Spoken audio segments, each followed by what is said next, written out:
A small beggar found a briefcase with $1 million belonging to a millionaire and returned it.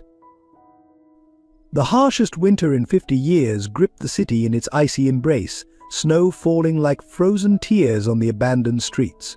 Among the swirling flakes, a small figure huddled against the bitter wind. Logan, a 10-year-old boy with haunted eyes and threadbare clothes. In his trembling hands, he clutched a leather briefcase he'd just found, its contents worth more money than he'd ever seen. But within those worn eyes lay not greed, but an unwavering moral compass, one that would soon change not just his life, but an entire community's heart. For now, though, he was just a child in the cold, facing a choice. Before we start, share where you're watching from. If you're new or haven't subscribed, please click subscribe. It means the world to us. Thanks. The city knew Logan as the boy who lived in shadows, a child whose past was stained by whispered accusations and cruel assumptions. At just 10 years old, his small frame carried the weight of a tragedy that had branded him an outcast. His parents' death in a mysterious house fire a year ago had left more than just physical scars. It had marked him with a stigma he couldn't escape. The rumors spread like wildfire through the affluent neighborhood where the tragedy occurred. Some claimed they'd seen him playing with matches that fateful night. Others whispered about insurance money his parents had recently acquired. The police, more interested in closing cases quickly than finding truth, had written it off as a tragic accident, but the whispers never stopped. The truth that Logan had desperately tried to save his parents, his small hands pounding against their locked bedroom door as smoke filled the hallway, remained buried beneath the weight of social prejudice. Now, in the grip of the coldest winter in decades, Logan wandered the streets with nothing but memories and an old, singed photograph tucked safely in his coat pocket. The picture, slightly melted at the edges, showed happier times, his mother's gentle smile, his father's proud stance, and a younger Logan, eyes bright with innocence not yet lost. He would touch it sometimes when the cold became unbearable, or when passers-by would cross the street to avoid him, clutching their purses tighter. The local shelter had turned him away after hearing the rumors, afraid his presence would disturb their other residents. Even the church, with its promises of sanctuary for all, had suggested he try the next parish. The bitter irony wasn't lost on Logan. He was deemed too dangerous to help, yet too young to survive alone. During days he would linger near his old school, watching children his age rush past with their backpacks and laughter. The principal had asked him to stay away, claiming his presence upset the other children. Logan knew the truth. It wasn't the children who were upset, but their parents, who didn't want their precious offspring sharing space with that boy from the fire. Yet, despite everything, Logan maintained a dignity that belied his years. He never begged, instead offering to sweep sidewalks or run errands for the few shopkeepers who didn't immediately chase him away. Mrs. Chen, the elderly owner of a small convenience store, would sometimes slip him a warm bun when no one was looking, her eyes full of unspoken sympathy. But even she couldn't openly help him, afraid of losing customers who might boycott a store that harbored the fireboy. The winter had been particularly cruel this year. Snow piled in drifts against buildings, and the wind cut through his thin jacket like knives. Logan had learned to sleep in shifts, moving between different doorways and abandoned cars, never staying long enough for anyone to call the authorities. He'd discovered that the loading dock behind the old library stayed relatively warm thanks to a ventilation system, and the security guard there, a quiet man with sad eyes, pretended not to notice him on particularly cold nights. Most heartbreaking was how Logan still maintained his humanity despite everything. He would share his meager findings with the stray cats that roamed the alleys, speaking to them in soft tones about his dreams of clearing his name. When younger children would get lost in the neighborhood, he would guide them home from a distance, vanishing before their parents could emerge to either thank or chase him away. Each night, as he curled up wherever he could find shelter, Logan would take out the photograph and whisper to it like a prayer. "I'll make you proud," he would say, his breath visible in the frozen air. "I'll show them who I really am." He never cried tears would freeze in this weather, but his eyes held a depth of sadness that made even hardened hearts pause, if only for a moment. This was who Logan truly was, a child bearing the weight of adult prejudices, maintaining his dignity and kindness in a world that had shown him neither. He was not the monster of neighborhood gossip, but a boy who still believed in goodness, even when goodness had seemingly abandoned him. It was this unbroken spirit, this unwavering moral compass, that would soon lead him to a discovery that would change not just his life, but the hearts of an entire community. But for now, he was just a small figure in the vast winter landscape, trying to survive not just the cold, but the colder hearts of those around him. Charles Lancaster sat in his wheelchair by the grand bay window of his mansion, watching snowflakes dance against the darkening sky. At 68, his silver hair and distinguished features masked a heart heavy with its own tragedies. Behind him, the vast empty rooms of his mansion echoed with memories of laughter long silenced. 20 years ago, he had lost his wife Elizabeth and daughter Sarah in a car accident that also took his ability to walk. The official report blamed black ice on the road, but Charles knew better. He had spent years quietly investigating, discovering evidence that the brake lines had been tampered with, evidence that pointed to his own nephew, Franklin, though he could never prove it definitively. The wealth that surrounded him, the antique furniture, priceless artwork, and crystal chandeliers, felt hollow without family to share it.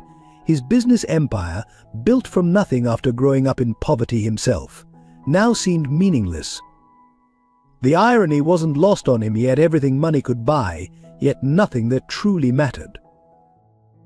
Charles spent his days managing his business empire from his home office, but his real work happened in secret. Behind the facade of a wealthy recluse, he maintained an extensive network of private investigators and contacts, slowly building a case against Franklin. His nephew, meanwhile, maintained a perfect public image, charitable donations, social appearances, and a carefully cultivated reputation for philanthropy that masked his true nature. The servants whispered about Charles's occasional late-night meetings, about the mysterious files he kept locked in his study, about the way his eyes would follow Franklin at family gatherings with a mixture of sadness and quiet determination. Only his most trusted driver, Miguel, knew the full extent of Charles's investigation and the toll it took on him.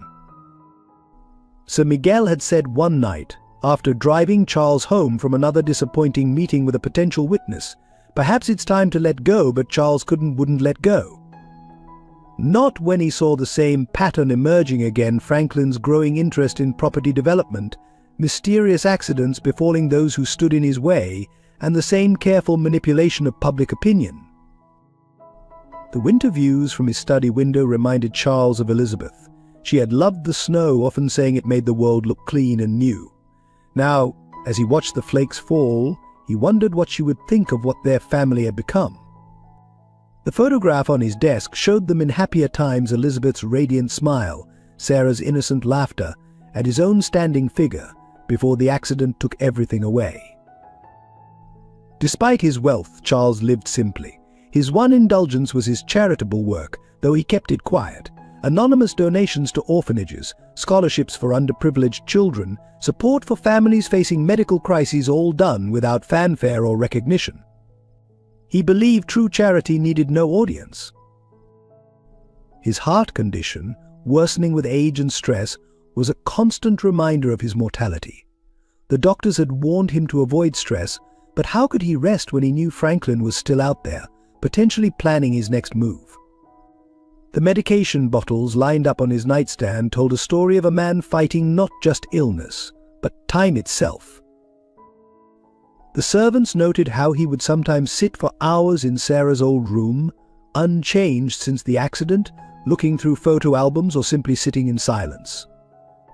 They didn't know he was also reviewing security footage, phone records, and financial documents, piecing together a puzzle 2 decades in the making. Recently, Charles had noticed Franklin's increased interest in a particular neighborhood, the same area where a mysterious fire had claimed the lives of a young couple, leaving their son homeless. the parallels to his own loss were too striking to ignore. His investigators had uncovered troubling connections, but nothing concrete enough to act upon. Yet, as the snow continued to fall outside his window, Charles touched the silver locket he always wore Elizabeth's last gift to him. Inside was a tiny photo of their family, a reminder of what he had lost and why he couldn't give up his quiet quest for justice. His body might be confined to a wheelchair, but his mind remained sharp, focused on one goal: preventing Franklin from destroying more lives. Little did Charles know that fate was about to send him an unexpected ally, a small boy with haunted eyes and an unshakable moral compass, who would not only help him achieve justice, but also fill the void in his heart that had remained empty for so long. Evergreen Heights stood as a testament to social disparity, where wrought iron gates and manicured lawns marked clear boundaries between the privileged and the forgotten.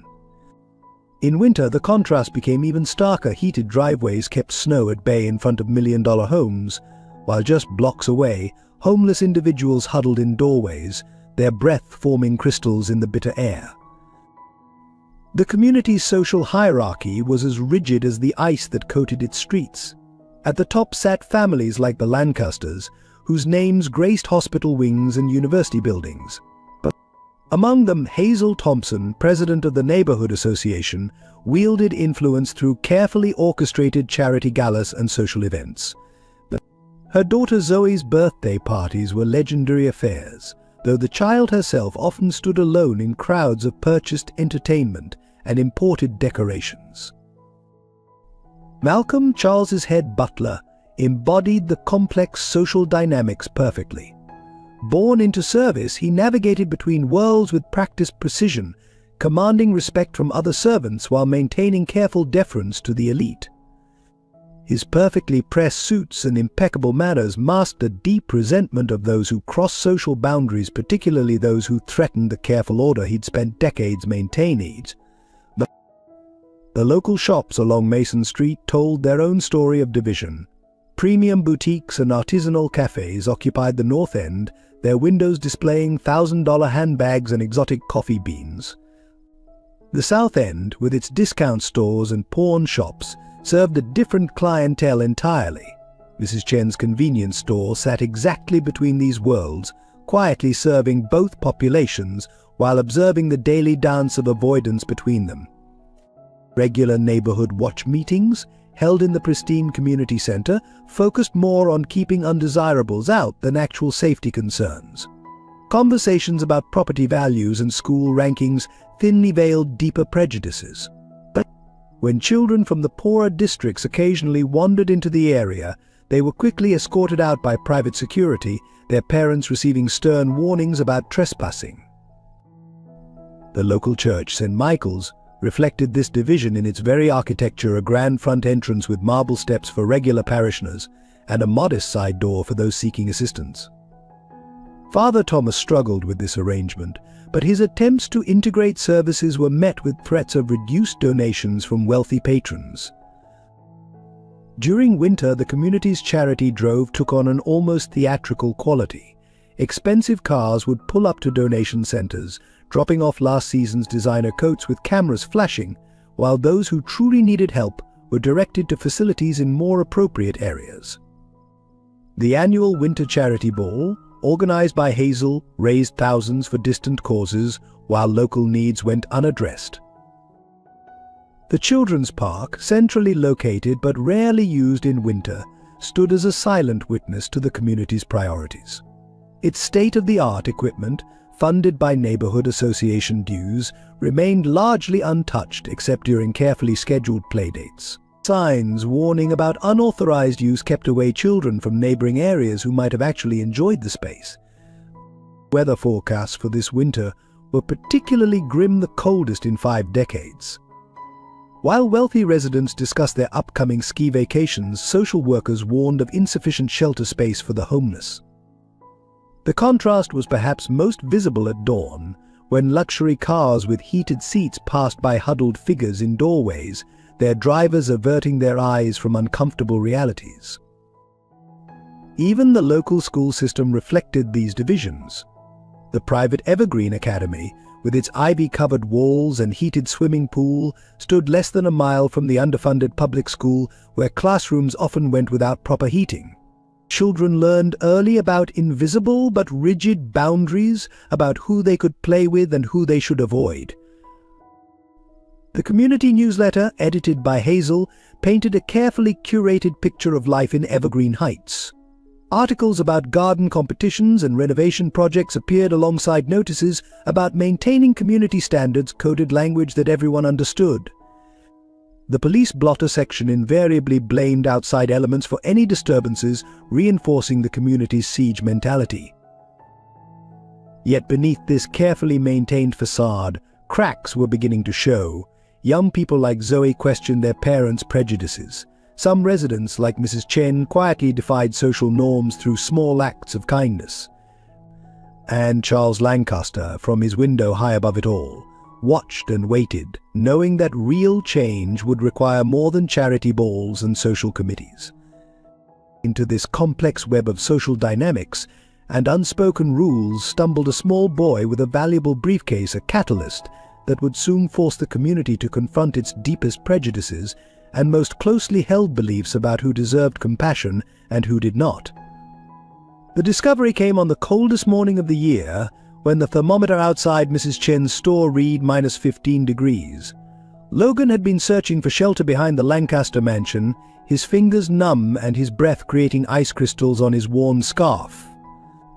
That's when he saw it, a leather briefcase, half buried in fresh snow, dropped near the wheelchair ramp behind Charles's car.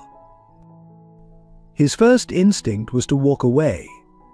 Experience had taught him that valuable items often led to accusations, and he couldn't afford another confrontation with the police.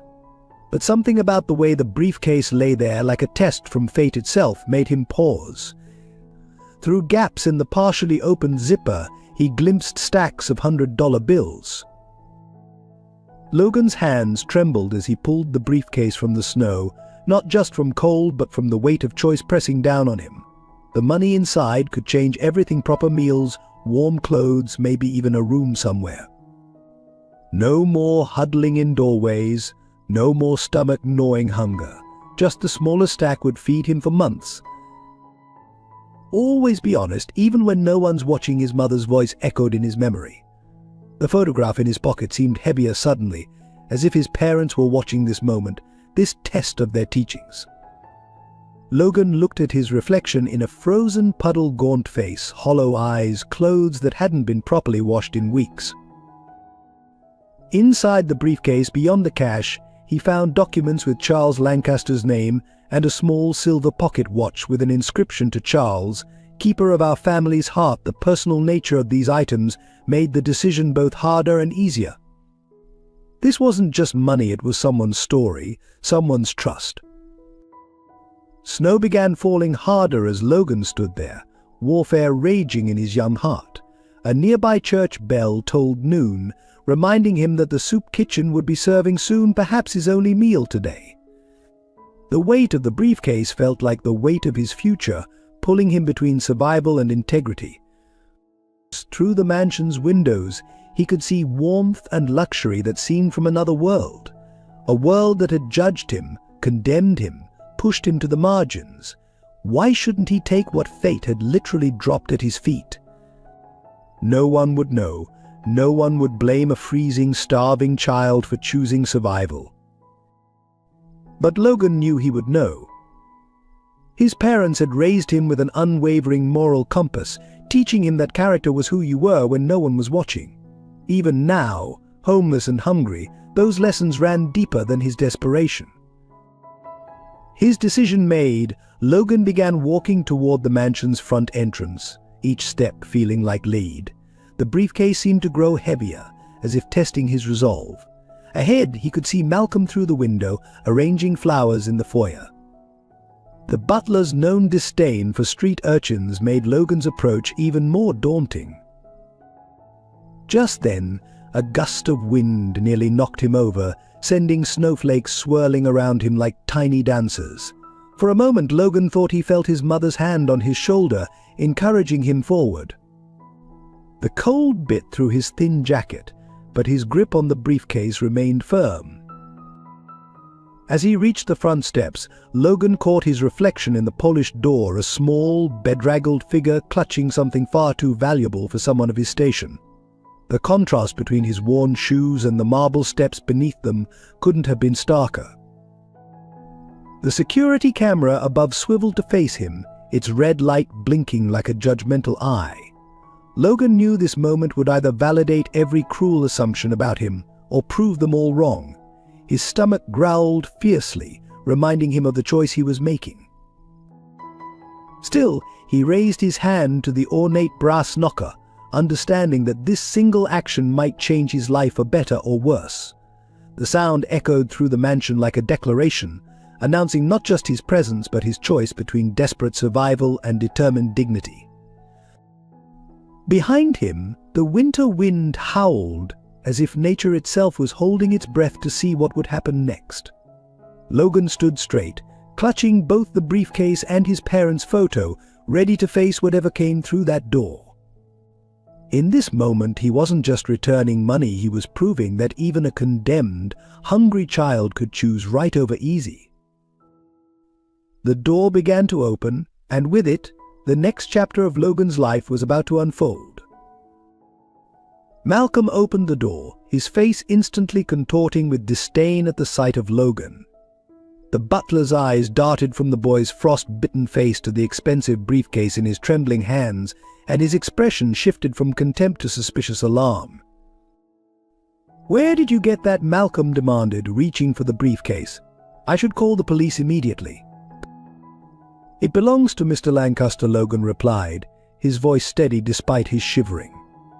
"I found it in the snow and wanted to return it." The commotion drew Charles to the foyer in his wheelchair, his eyes sharp with interest. Before Malcolm could respond, Charles raised his hand, silencing the butler's imminent protest. "Let the boy speak, Malcolm." Inside the warmth of the mansion, Logan's clothes began to drip melted snow onto the marble floor, earning a disapproving glare from Malcolm. But Charles wheeled closer, studying the boy with intense curiosity. When Logan explained where he'd found the briefcase and offered it without hesitation, a subtle smile crossed Charles's face. "Do you know how much money is in here?" Charles asked, opening the briefcase to reveal stacks of bills totaling $1 million. "Yes, sir," Logan answered honestly. "Enough to change my life. But it wasn't mine to keep." The response drew different reactions from the growing audience. Malcolm scoffed audibly, while several maids whispered among themselves. Through a side door, Hazel Thompson had entered, her weekly social visit perfectly timed to witness the scene. Her eyes narrowed with immediate suspicion. "Charles, surely you're not believing this." This street urchin Hazel interjected, placing a protective hand on her daughter Zoe's shoulder. "It's obviously a ploy. He probably stole it himself." But Charles raised his hand again, his expression thoughtful. "A thief wouldn't return what he's stolen, Hazel. Especially not one dying of cold and hunger." He turned to Logan. "What's your name, boy?" "Logan, sir. Logan Foster." The name sent a ripple through the room. Hazel gasped audibly. "The Foster boy." "Charles, that's the child they say burned down his own home. You can't possibly." "I didn't do it," Logan interrupted, his voice cracking slightly. "I loved my parents. I would never." He stopped, fighting back tears that threatened to freeze on his cheeks.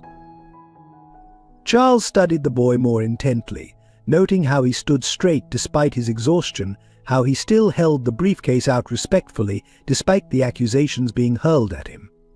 There was something in those eyes of familiar pain, a dignity that refused to break. "Malcolm, prepare the guest room," Charles announced suddenly. "The blue one with the eastern view." The butler's jaw dropped. "Sir, you can't be serious. This boy is honest in a world that's given him every reason not to be." Charles cut in firmly. "He's cold, hungry, and alone, yet he chose integrity over survival. That says more about his character than any neighborhood gossip." Hazel stepped forward, her expensive perfume overwhelming Logan's senses. "Charles, think of your reputation. The community won't stand for this. He's dangerous, he's dangerous, he's staying," Charles stated with finality, "and anyone who has a problem with that can take it up with me directly."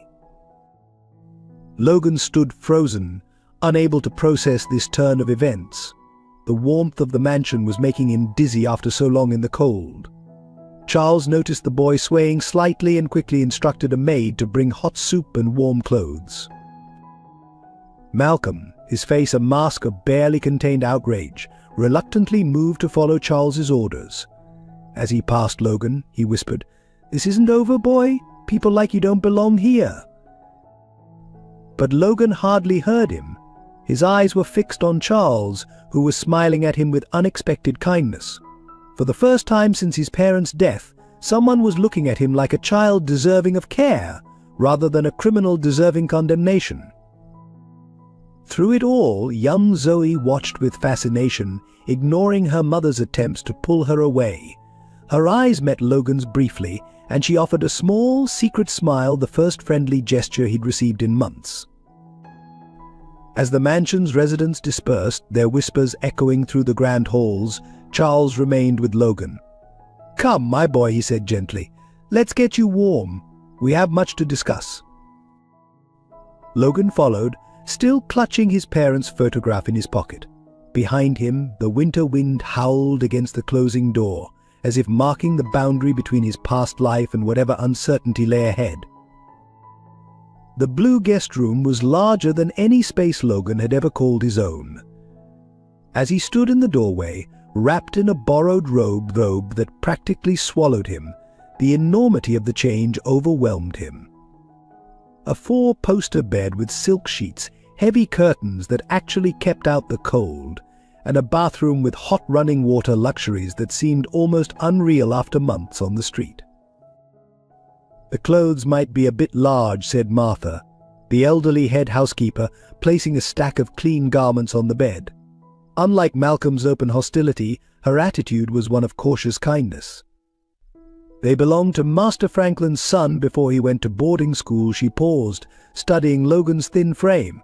"We'll need to get you proper things tomorrow." Logan's first hot shower in months nearly brought him to tears. As he watched months of grime swirl down the drain, he could hear the whispered conversations in the hallway. The servants were placing bets on how long he'd last, their voices a mix of curiosity and judgment. 3 days, tops one maid wagered. Malcolm will find a way to drive him out. "Did you hear about his parents?" "The fire." "Shh, he might hear you." Later that evening, as Logan sat across from Charles at the massive dining table, the contrast between them couldn't have been starker. The boy's attempts to mimic proper table manners were met with barely concealed smirks from the staff, though Charles pretended not to notice his struggles with the multiple forks and spoons. "Tomorrow," Charles announced between courses, "we'll get you properly settled. School supplies, winter clothes." He was interrupted by the dramatic entrance of Franklin Lancaster, Charles's nephew, who burst into the dining room with the force of a winter storm. His expensive suit and perfectly coiffed hair spoke of privilege, but his eyes held something colder than the weather outside. Uncle Charles Franklin's voice dripped with false concern. "I came as soon as I heard. Surely you can't be serious about harboring this. This honest young man who returned a fortune when he could have kept it," Charles finished firmly. "Yes, I'm quite serious." Franklin's gaze swept over Logan like he was examining an insect. "Uncle, there are proper channels for helping the less fortunate. Orphanages, foster homes, where they've already rejected him based on unfounded rumors," Charles cut in. "No, Franklin? Logan stays?" The tension in the room was palpable. Logan kept his eyes on his plate, but he could feel Franklin's gaze burning into him. There was something familiar about that look, something that stirred a distant memory he couldn't quite grasp. That night, unable to sleep in the too-soft bed, Logan heard more voices in the hallway. Franklin's angry whispers carried through the thick walls. "He's obviously playing some long con, Uncle. People like him always are. Give him time, he'll show his true nature." Like how some people showed theirs 20 years ago, Charles's response was quiet but sharp, followed by silence. Logan lay awake, clutching his parents' photograph. The luxury around him felt surreal, almost threatening. Every creak of the old mansion made him jump, expecting to be thrown out at any moment. A soft knock at his door startled him. It was Zoe, sneaking past her mother's room during one of Hazel's regular evening social calls to Charles. "I brought you this," she whispered, handing him a thick blanket. "The blue room gets cold at night. Dad used to stay here before she trailed off," looking down. "Anyway, don't let Malcolm see you with it. He'll say it's stealing." Before Logan could thank her, she disappeared into the shadowy hallway, leaving him touched by this small act of kindness. The next few days established a routine. Martha would bring breakfast early, trying to teach Logan proper etiquette before Malcolm could find fault. Charles would spend mornings with him in the library, asking about his education and interests, seeming genuinely impressed by Logan's quick mind and love of reading. But there were constant reminders that not everyone welcomed his presence. Malcolm accidentally spilled hot tea on Logan's lap during lunch. Franklin made surprise visits, each time suggesting different boarding schools or youth programs far away from the mansion. Anonymous notes appeared under his door, "Leave before they remember what you did." Yet through it all, Charles remained steadfast. He seemed to take personal joy in Logan's small victories, mastering the dinner fork arrangement, learning to tie a proper tie, reciting poetry from the library's vast collection.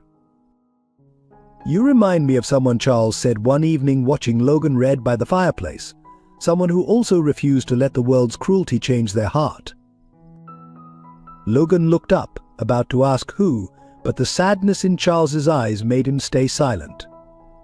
Outside, the winter storm raged on, but inside the mansion, two lonely souls began to forge a connection that would soon be tested in ways neither could imagine. For now, though, Logan had found a moment of peace, even as darker forces began plotting against this fragile new beginning. If this story has touched your heart and you believe in the power of kindness and redemption, take a moment to show your support. The small button below can make a big difference, just like how one honest action from a freezing child changed an entire community. Your like helps us share more stories of hope. The antique pocket watch vanished on a Thursday morning, exactly 3 weeks after Logan's arrival. It wasn't just any watch, it was Charles's most treasured possession, a family heirloom that had survived 3 generations. The timing couldn't have been worse, as the mansion was preparing for its annual winter charity gala. Malcolm discovered the theft during his morning rounds, his theatrical gasp drawing servants from every corner. "The watch is gone," he announced, standing in Charles's study doorway, "and I saw someone sneaking around here last night." All eyes turned to Logan, who had been quietly reading in the corner. The boy's face paled as he recognized the calculated malice in Malcolm's eyes. Before he could speak, Franklin appeared, as if by design, his presence commanding immediate attention. "Uncle Charles," Franklin said gravely, "I hate to suggest this, but perhaps we should search the boy's room. For everyone's peace of mind." Charles hesitated, his eyes meeting Logan's. The boy stood up straight, chin raised despite his trembling hands. "You can search, sir. I didn't take anything." The search party, led by Malcolm and Franklin, made a show of turning Logan's room upside down. The other servants watched from the doorway, their whispers growing louder with each passing minute. Then came Malcolm's triumphant cry as he lifted the mattress. There lay the watch, its gold surface gleaming accusingly. "I didn't put it there," Logan's voice cracked with desperation. "Someone's trying to frame me." "Just like you didn't start the fire," Franklin asked softly, his words carrying through the suddenly silent room. "How many times will you deny your true nature, boy?" Charles wheeled himself forward, his face unreadable. The disappointment in his eyes cut Logan deeper than any accusation. "Logan, I gave you a chance when others wouldn't. I trusted you." "Mr. Charles, please." Logan reached for his coat pocket, pulling out the worn photograph of his parents. "I swear on their memory, I didn't take it. I would never." "That's enough," Malcolm interrupted. "Sir, shall I call the police?" The gathered crowd held their breath. Even Hazel, who had arrived mid-commotion, stood silent for once. Young Zoe pushed through the adults, her face flushed with anger. He couldn't have done it. I saw, but her mother's firm hand on her shoulder silenced her. Charles raised his hand, and the room fell silent. "No police," he said finally, "but Logan, I need time to think. Please stay in your room until I decide what to do." As the crowd dispersed, Malcolm's triumphant smirk and Franklin's satisfied nod went unnoticed by all except Logan. He caught a glimpse of Zoe trying to tell him something, but Hazel quickly pulled her away. Alone in his room, Logan sat on the stripped bed, his parents' photograph clutched tightly. The watch incident brought back painful memories of the fire investigation, the same disbelieving faces, the same predetermined guilt. Through his window he could see snowflakes falling, each one a reminder of how quickly warmth could turn to coldness. Hours passed. The mansion's sounds changed as day turned to evening. Dinner was served, dishes clinked, conversations hummed. No one brought him food. The only interruption was Malcolm, delivering fresh sheets with exaggerated caution, as if Logan might snatch them too. "Enjoying your last night in luxury," the butler whispered. "It's where you belong, you know. Out there in the cold with the other thieves." Logan didn't respond. His mind was racing, trying to understand who had orchestrated this and why. The watch's placement was too perfect, the timing too convenient, but proving his innocence seemed impossible, just like with the fire. As night fell, he heard Franklin's voice outside his door, speaking to Charles. "Uncle, I know it's hard, but we must face facts. Some people simply cannot rise above their circumstances. Better to learn this now than when something more valuable goes missing." Logan pressed his hands against his ears, trying to block out the words that echoed his deepest fears. The warmth and acceptance he'd found here had been too good to be true. Perhaps this was his fate, to be forever judged by assumptions and prejudices. But as he touched the photograph in his pocket, his mother's words came back to him. Truth has a way of surfacing, like air bubbles in water. Stay true to yourself, and eventually it will rise. Little did Logan know that truth would surface sooner than he expected, though not before his world would be shaken to its very foundation.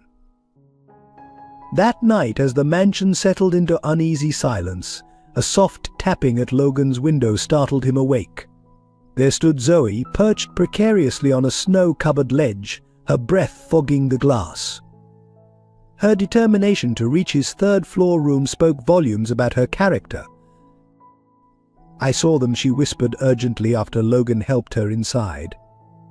"Malcolm and my mother's housemaid. They were planning something in the servants' corridor yesterday. I tried to tell you earlier, but Mom wouldn't let me near you." Logan stared at her, torn between hope and caution. "Why are you helping me? Your mother would be furious." "Because," Zoe replied, pulling her knees to her chest as she settled on the floor, "I know what it's like when nobody believes you. When they've already decided who you are." Her eyes carried a sadness that seemed too heavy for her 12 years. She explained how she'd overheard more than just plans about the watch.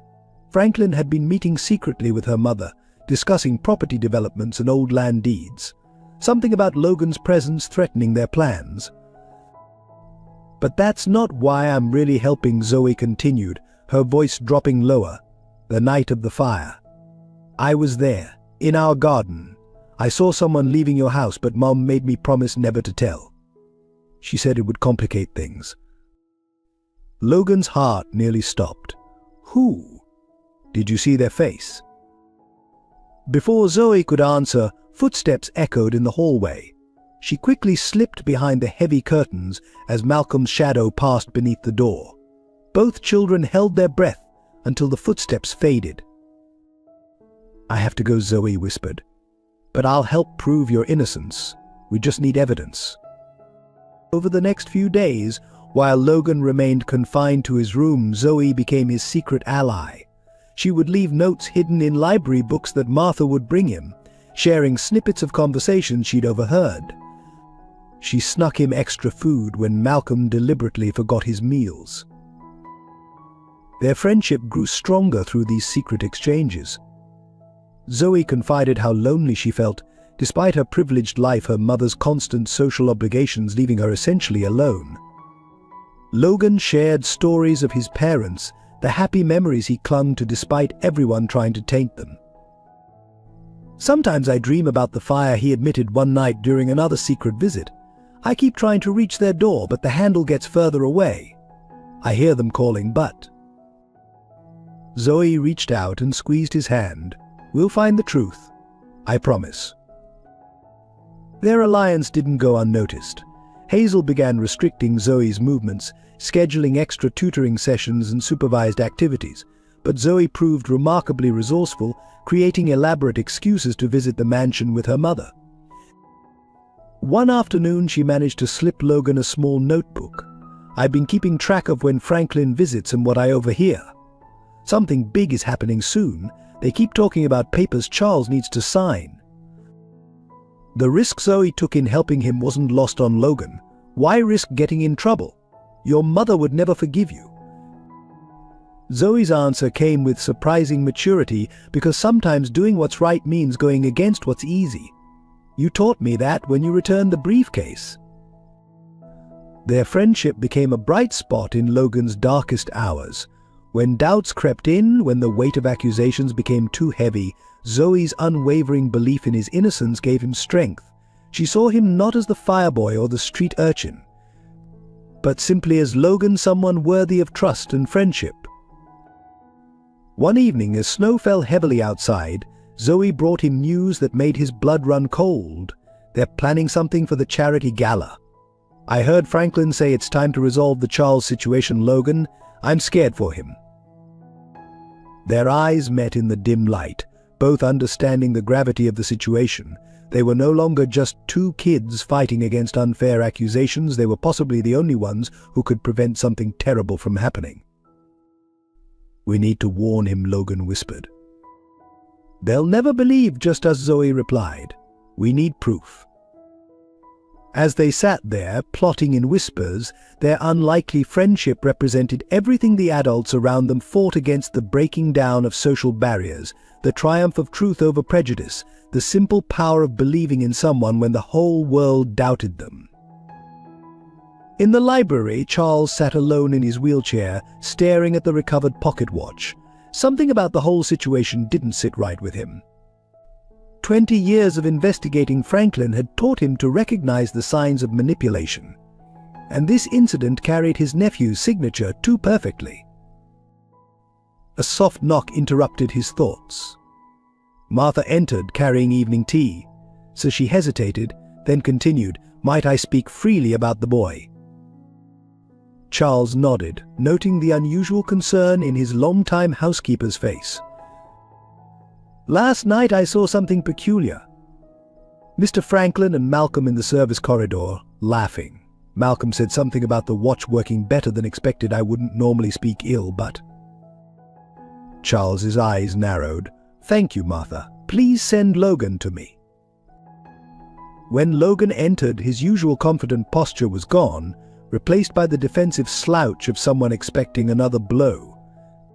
Charles studied him carefully, remembering another young person who had once stood before him, similarly accused his late daughter Sarah, framed for stealing by Franklin when they were children. Logan, Charles began, wheeling closer. "Tell me again about the night of the fire."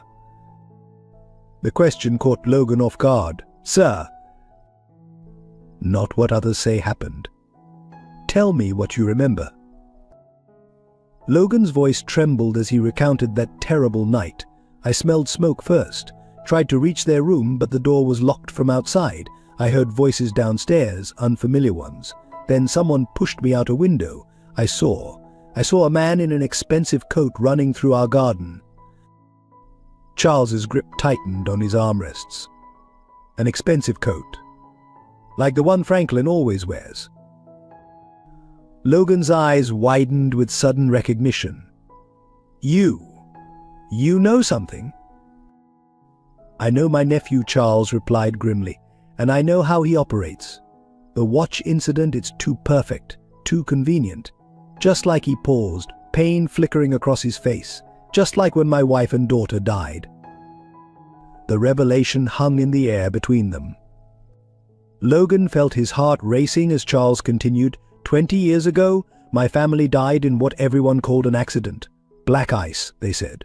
But the brake lines were cut. Franklin needed control of the company, you see. Elizabeth and Sarah stood in his way. Like my parents stood in his way, Logan whispered, pieces falling into place. Our house, it was the last one he needed for his development project. Charles reached for Logan's hand, his grip firm and reassuring. I've been investigating him for years, gathering evidence. But he's careful, always working through others. Until now. The charity gala, Logan blurted out. Zoe overheard. Zoe's been helping you, Charles interrupted, a slight smile touching his lips. Good girl, she's braver than her mother. Logan explained everything. Zoe had discovered, the secret meetings, the papers Charles was supposed to sign, the ominous plans for the gala. With each word, Charles's expression grew more determined.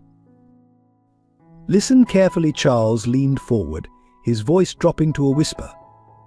Franklin doesn't know I suspect him. That's our advantage. But we need proof, concrete evidence that links him to both the fire and his current schemes.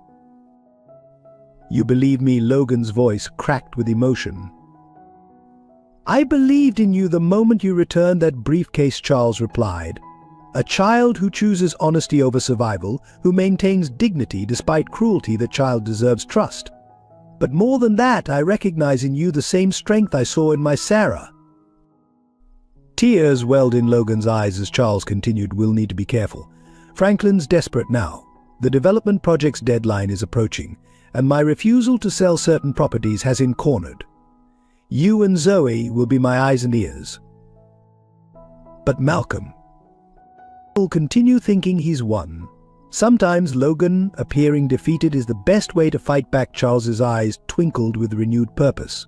Now go back to your room. Act subdued, broken. Let them think their plan is working. As Logan turned to leave, Charles called after him softly, and Logan, thank you for giving an old man reason to fight again. That night, as snow fell outside his window, Logan felt something he hadn't since his parents' death. Hope. In his pocket, he clutched both his parents' photograph and a new ally, a small key Charles had secretly passed him, one that would unlock the truth hidden in Franklin's private study. The mansion creaked and settled around him, but for the first time these sounds didn't feel threatening. Instead, they seemed to whisper of justice approaching, of truths waiting to be unveiled, of a family forming in the most unexpected way. Tomorrow would bring new dangers, but tonight Logan slept peacefully, knowing he was no longer alone in his fight for truth. The morning of the frozen pond incident dawned brutally cold. Temperatures had plunged to record lows, turning the mansion's ornamental pond into a treacherous sheet of ice.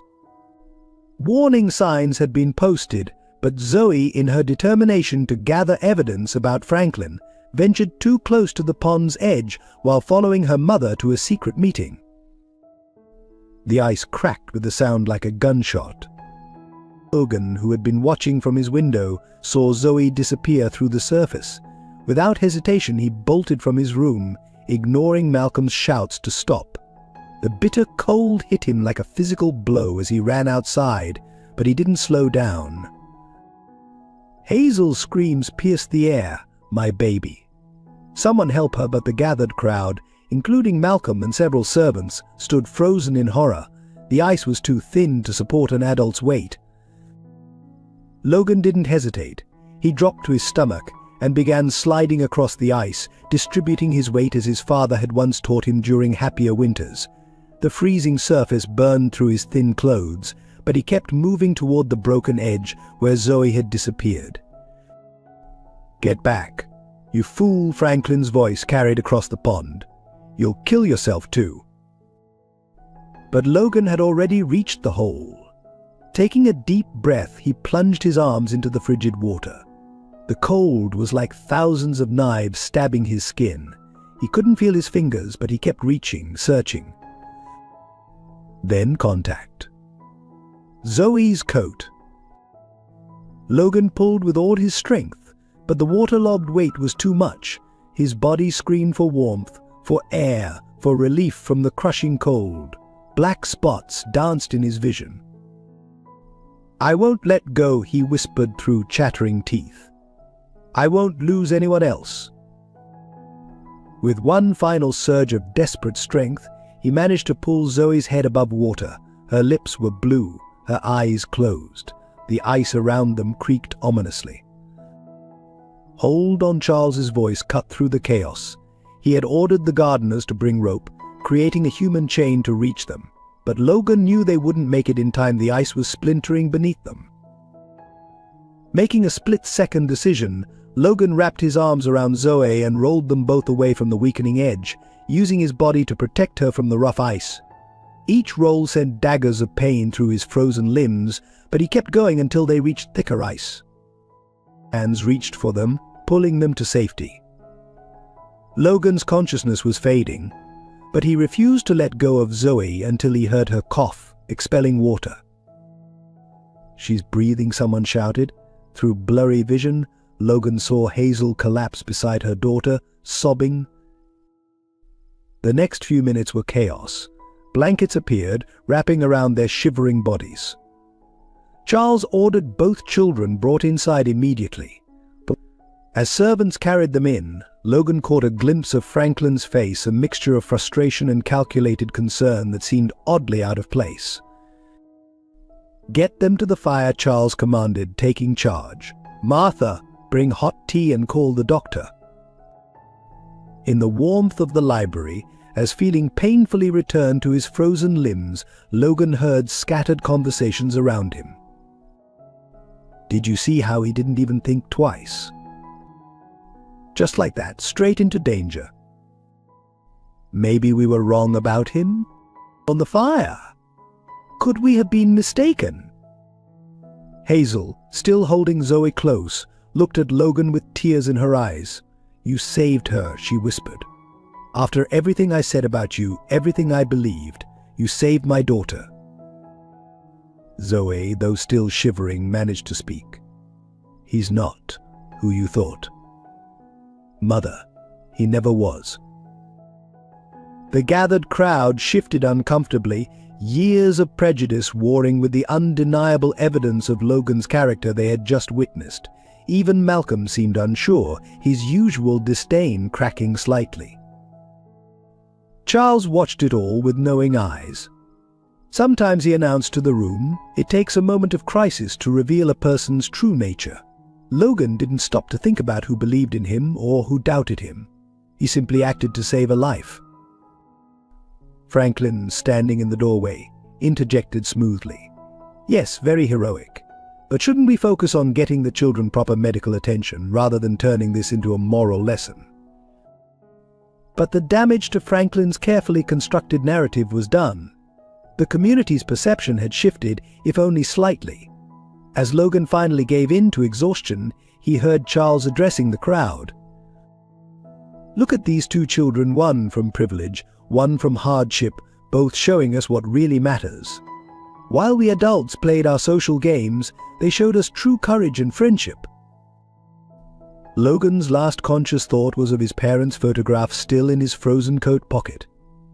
"I didn't let anyone else die," he whispered. "I kept my promise." The winter sun broke through the clouds outside, casting a warm glow through the library windows, as if nature itself was acknowledging that something had changed in Evergreen Heights that day. The ice that had formed around people's hearts began to thaw, much like the treacherous pond outside. In the days following the pond incident, while Logan recovered from hypothermia, Zoe made a discovery that would change everything. Confined to bed but determined to help, she overheard a heated conversation between Franklin and her mother through the mansion's old heating vents. "The development deadline is in 2 weeks," Franklin's voice carried clearly. "If Charles doesn't sign those power of attorney papers at the gala, we lose everything. The land deals, the offshore accounts, all of it." "Including the Foster property?" Hazel asked. "Especially that. Do you think I arranged that convenient accident for nothing? But that brat survived, and now he's becoming a problem. Charles is getting too attached." But the sound of something shattering, likely Franklin's whiskey glass, echoed through the vent. "Keep your voice down," Hazel hissed. "These walls have ears." "Don't lecture me about caution," Franklin snapped. "I've spent 20 years building this plan. First Elizabeth and Sarah's accident, now the Foster fire, everything perfectly orchestrated. I won't let some street urchin's honesty ruin it all." Zoe, her hands trembling, recorded everything on her phone, but as she shifted position, her elbow knocked a book from her nightstand. The thud drew immediate silence from below. "Check the upper floor," Franklin ordered. "Now." Footsteps thundered up the stairs. Zoe quickly slipped her phone under her pillow just as Malcolm burst in, his face a mask of suspicion. "Just checking on your recovery, Miss Thompson," he said smoothly, eyes scanning the room, "though you seem agitated." "The fever," Zoe lied, forcing a weak cough. "Makes it hard to rest." Meanwhile, in Charles's study, Logan was sharing his own discoveries. The key Charles had given him had led to a locked drawer in Franklin's desk, containing documents that painted a damning picture. Property deeds, Logan explained, spreading papers across Charles's desk. All the houses that had accidents over the past 20 years, each one needed for Franklin's development project, including. His voice caught my home. Charles examined the documents, his face growing darker. The pattern is clear, but Franklin's clever nothing here directly links him to the fires. "But there's more," Logan continued, pulling out a worn notebook. "I found this in the same drawer. It's like a diary, but in code. Look at the dates. One matches the night my parents, the night of our fire." Charles took the notebook with trembling hands. The same code he used as a child. "Sarah and I. We used to joke about his secret messages." His voice cracked slightly at the memory. Before they could discuss further, a commotion erupted in the hallway. Zoe burst in, pale and breathless, Malcolm close behind. "Sir, I apologize," Malcolm began. "Miss Thompson should be resting." "I heard them," Zoe interrupted. "Franklin and my mother. I recorded everything." Malcolm's face went ashen. He moved to grab Zoe's arm, but Logan stepped between them, his stance protective despite still being weak from his bout with hypothermia. "Let her speak," Charles commanded. As Zoe played the recording, Malcolm's composure crumbled. The butler sank into a chair, his face a mixture of horror and guilt. "All these years," he whispered, "I helped him, believed his lies about protecting the family legacy. But the fire. Children, I never thought." Charles faced his longtime butler. "It's not too late to make it right, Malcolm. What do you know?" Malcolm looked between Charles and the children, years of loyalty warring with emerging conscience. Finally, he reached into his pocket and withdrew a small notebook. "I kept records," he said quietly.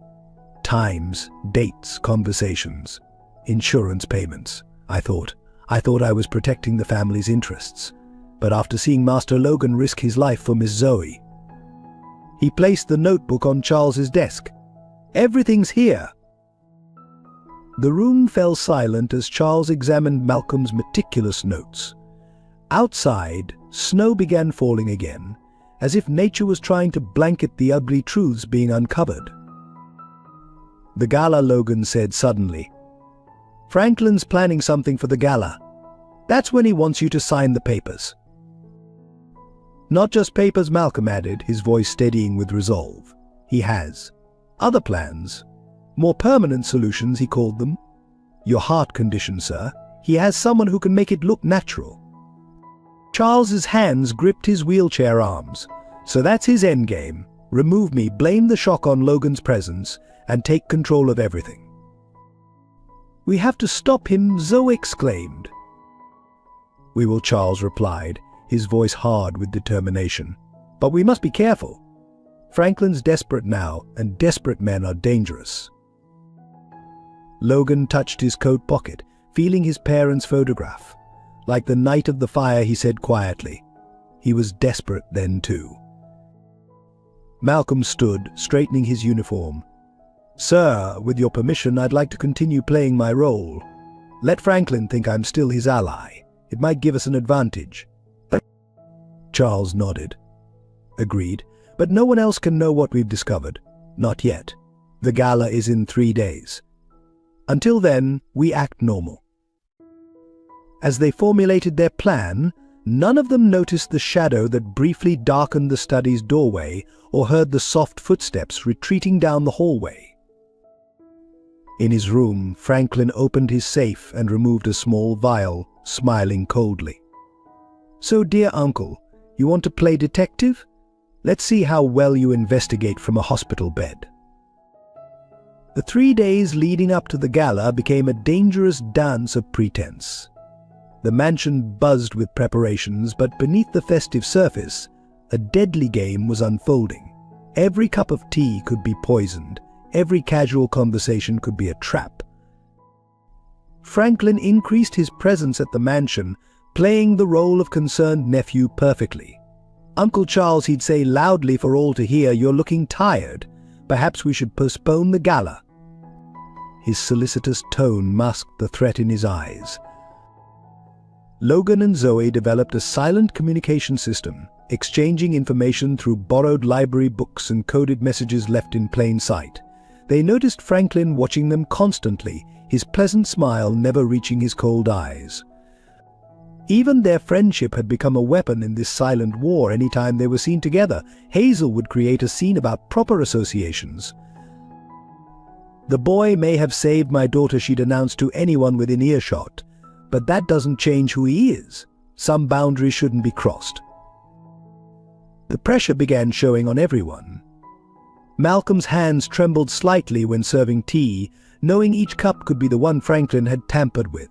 He'd developed a system of switching Charles's cups when no one was looking, but the strain of constant vigilance was taking its toll. 2 days before the gala, Logan overheard a chilling conversation while hiding in the mansion's service corridors. Everything's prepared, Franklin's voice. Yes, sir.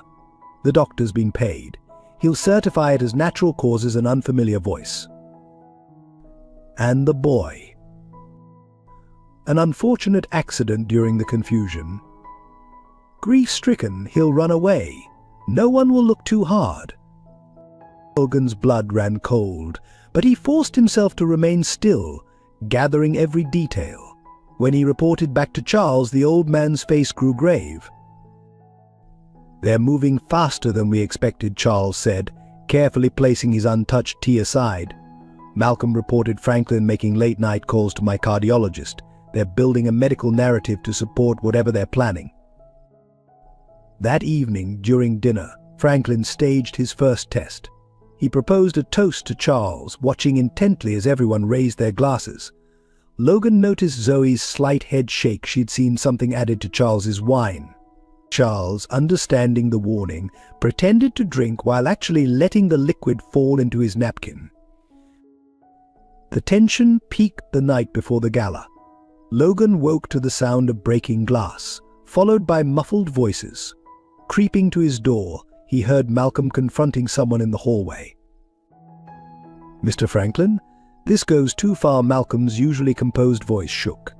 Murder is? Murder, Franklin laughed softly. Like what you helped cover up 20 years ago? Don't develop a conscience now, Malcolm. You're in too deep. Logan held his breath, recording the conversation on the phone Charles had given him. Each word was another piece of evidence, but also a reminder of how dangerous their situation had become. The next morning, final preparations for the gala were interrupted by an unexpected visit from the police. Franklin had reported concerns about Logan's presence, citing the old fire investigation. The officers, clearly paid off, made a show of questioning the boy. Just routine, they claimed, but their hostile tone revealed their true purpose: intimidation. Charles intervened, his voice carrying the weight of his influence. "Gentlemen, are you suggesting that the boy who risked his life to save Zoe Thompson is a threat? Perhaps we should discuss this at your precinct, with my lawyers present." The officers backed down, but the message was clear: Franklin was tightening the noose. As evening approached, Logan found Zoe crying in the library. "He threatened my mother," she whispered. Franklin told her if she doesn't help him, he'll reveal her role in covering up what happened to your parents. "She's scared, Logan. I've never seen her scared before." The revelation added another layer to their already complex situation. Hazel, for all her prejudices, was also a victim of Franklin's manipulation. The web of lies and threats had ensnared everyone. Charles called a final secret meeting in his study hours before the gala. Malcolm secured the room while Logan and Zoe shared their latest discoveries. "Remember," Charles instructed, "whatever happens tonight, stick to the plan. Franklin expects us to be reactive, defensive. Instead, we'll be ready." But what if he really tries to? Logan couldn't finish the sentence. Charles squeezed his hand. "Son, I've spent 20 years waiting for justice.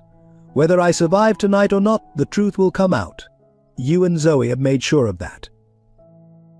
The grandfather clock struck 6, its chimes echoing through the mansion like a countdown. Guests would begin arriving in an hour. Somewhere in the house, Franklin was surely making his final preparations. Logan touched his parents' photograph, then looked at Charles with determination. "We won't let him win. Not this time." As they left the study to prepare for the evening, none of them saw the tiny camera Franklin had hidden in the bookshelf, or knew that their entire conversation had been transmitted to his phone. In his private room, Franklin watched the recording, his face twisted with rage and triumph. "So, Uncle Charles, you want to play games?" He opened his safe, removing not just the vial of poison, but also a gun. "Let's see how your little family handles a change in plans." The winter gala transformed the Lancaster mansion into a glittering display of wealth and power. Snow fell softly outside, while inside, crystal chandeliers cast rainbow shadows over guests in designer evening wear. The air hummed with classical music and practiced laughter, masking the deadly tension building beneath the surface. Logan, dressed in a tailored suit that Charles had insisted on, watched from his position near the grand staircase. Every detail felt significant: the way Franklin kept touching his jacket pocket, Hazel's nervous glances toward her daughter, Malcolm's subtle nod as he served champagne. The pieces were in place for their plan, but also for Franklin's. Charles made his entrance precisely at 8, wheeling himself into the grand hall. His appearance drew genuine gasps. He looked decades older than just days before, his face pale and drawn. The theatrical display of weakness was part of their strategy, but Logan noticed real pain flashing across his face when he thought no one was watching. Franklin swooped in immediately, playing the concerned nephew. "Uncle Charles, you don't look well at all. Perhaps we should handle the business matters quickly, so you can rest." His solicitous tone carried an undercurrent of triumph. "Yes," Charles agreed weakly. "In my study, perhaps. Just let me catch my breath." Logan watched them disappear down the hallway, every instinct screaming to follow. But he had his own role to play. Moving carefully through the crowd, he positioned himself near the library entrance, waiting for Zoe's signal. The first part of Franklin's plan revealed itself within minutes. The family doctor, clearly in Franklin's pocket, began speaking loudly about Charles's declining health. "Such a shame," he announced to anyone who would listen. "His mind's going too, you know. paranoid delusions, taking in street children, making wild accusations. Right on cue, Hazel joined in, though Logan could see her hands shaking. Indeed, just yesterday he was rambling about conspiracies. Perhaps it's time someone else managed the estate's affairs. The crowd murmured sympathetically, years of social conditioning making them eager to believe the worst about someone who had challenged their prejudices. Logan felt his anger rising but forced himself to stay focused. A subtle movement caught his eye. Zoe, slipping away from her mother's grip, heading toward the prearranged position. But something was wrong. Franklin's hired security men were moving too, cutting off escape routes Logan hadn't even known existed. Then he heard it, Charles's voice, raised in genuine alarm, cutting through the party's elegant facade. "Franklin, put that down." The music screeched to a halt. Guests froze mid-conversation as the sound of breaking glass echoed from the study. Logan broke from his position, heart pounding, knowing they'd miscalculated somehow. He reached the study door just as Franklin's voice rang out, all pretense abandoned. 20 years, Franklin was shouting. 20 years of playing the dutiful nephew, watching you waste our family's fortune on charity cases, and lost causes the sound of something heavy hitting wood, a gun being placed on a desk. "Sign the papers, Uncle. Make this easy." Logan burst through the door to find a scene straight from his nightmares. Charles was backed against the window, his wheelchair knocked aside. Franklin stood over him, one hand holding a gun, the other gripping a familiar leather briefcase. "Ah, perfect timing," Franklin sneered, seeing Logan. "Our little hero arrives. Tell me, boy, did you really think returning that briefcase would change anything? Some people are born to nothing, and that's where they should stay."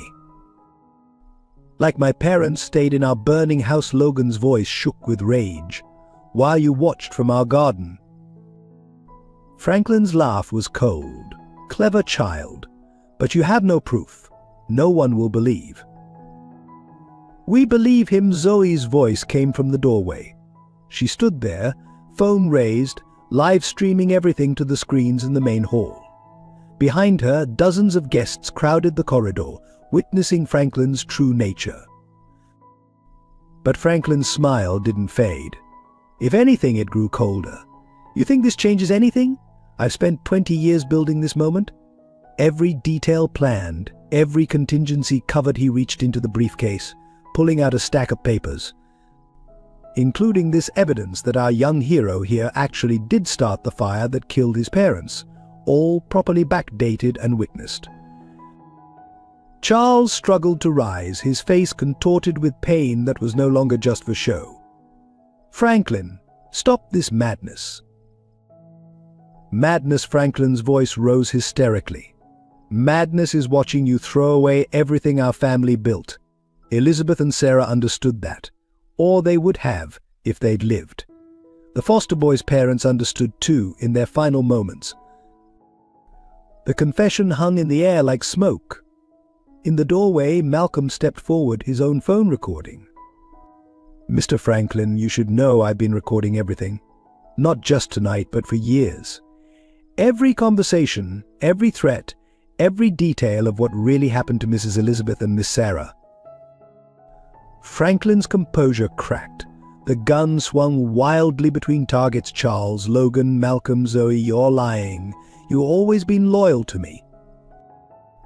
"My loyalty was to this family," Malcolm replied steadily. "I lost sight of that once. Never again." But Franklin wasn't finished. His free hand dove into his pocket, emerging with a small vial.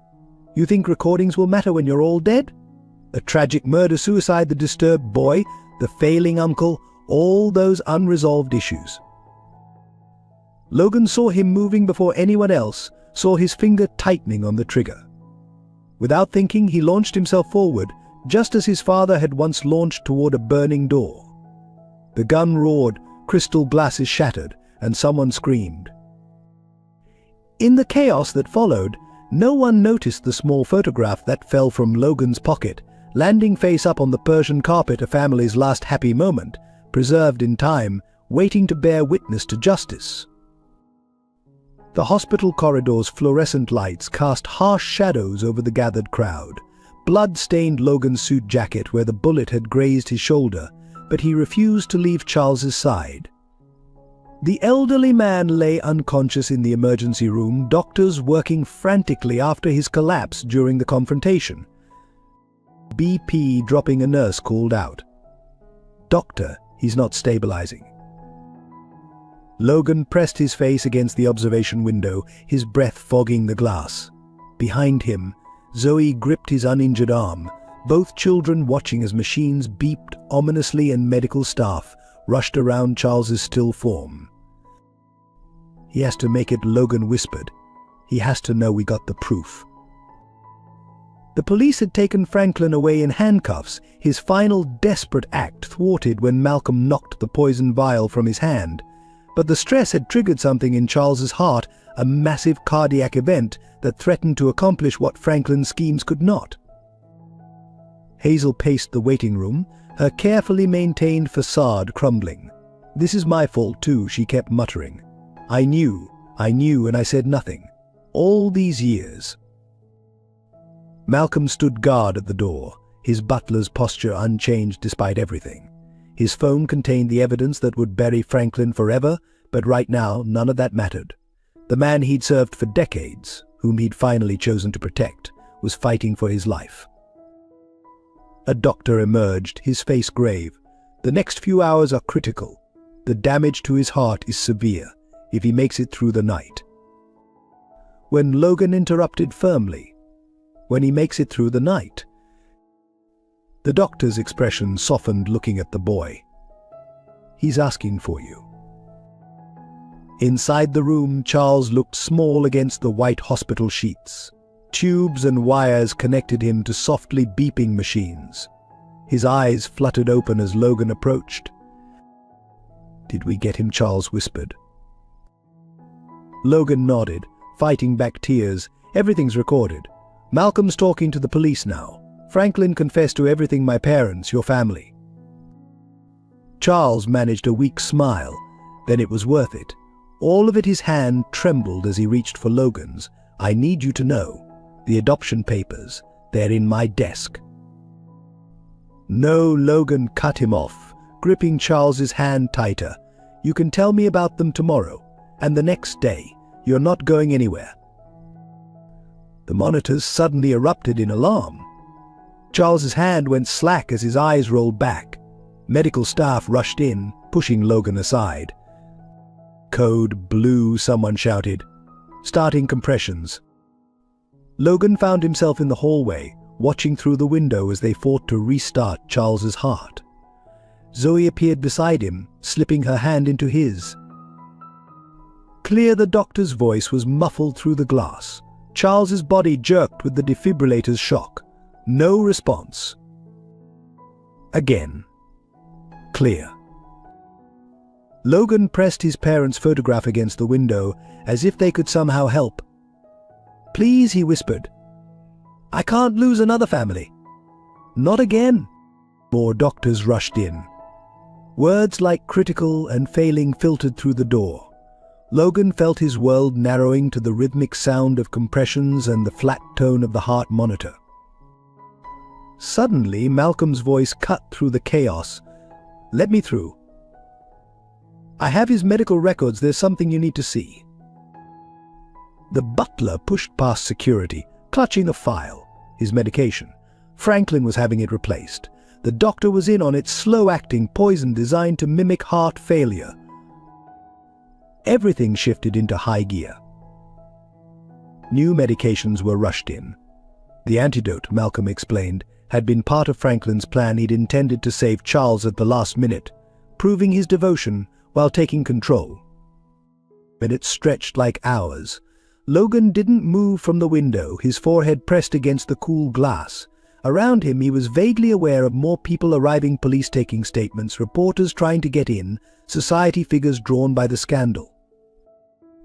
Then, finally, a sound cut through everything else, the steady beep of a normal heart rhythm.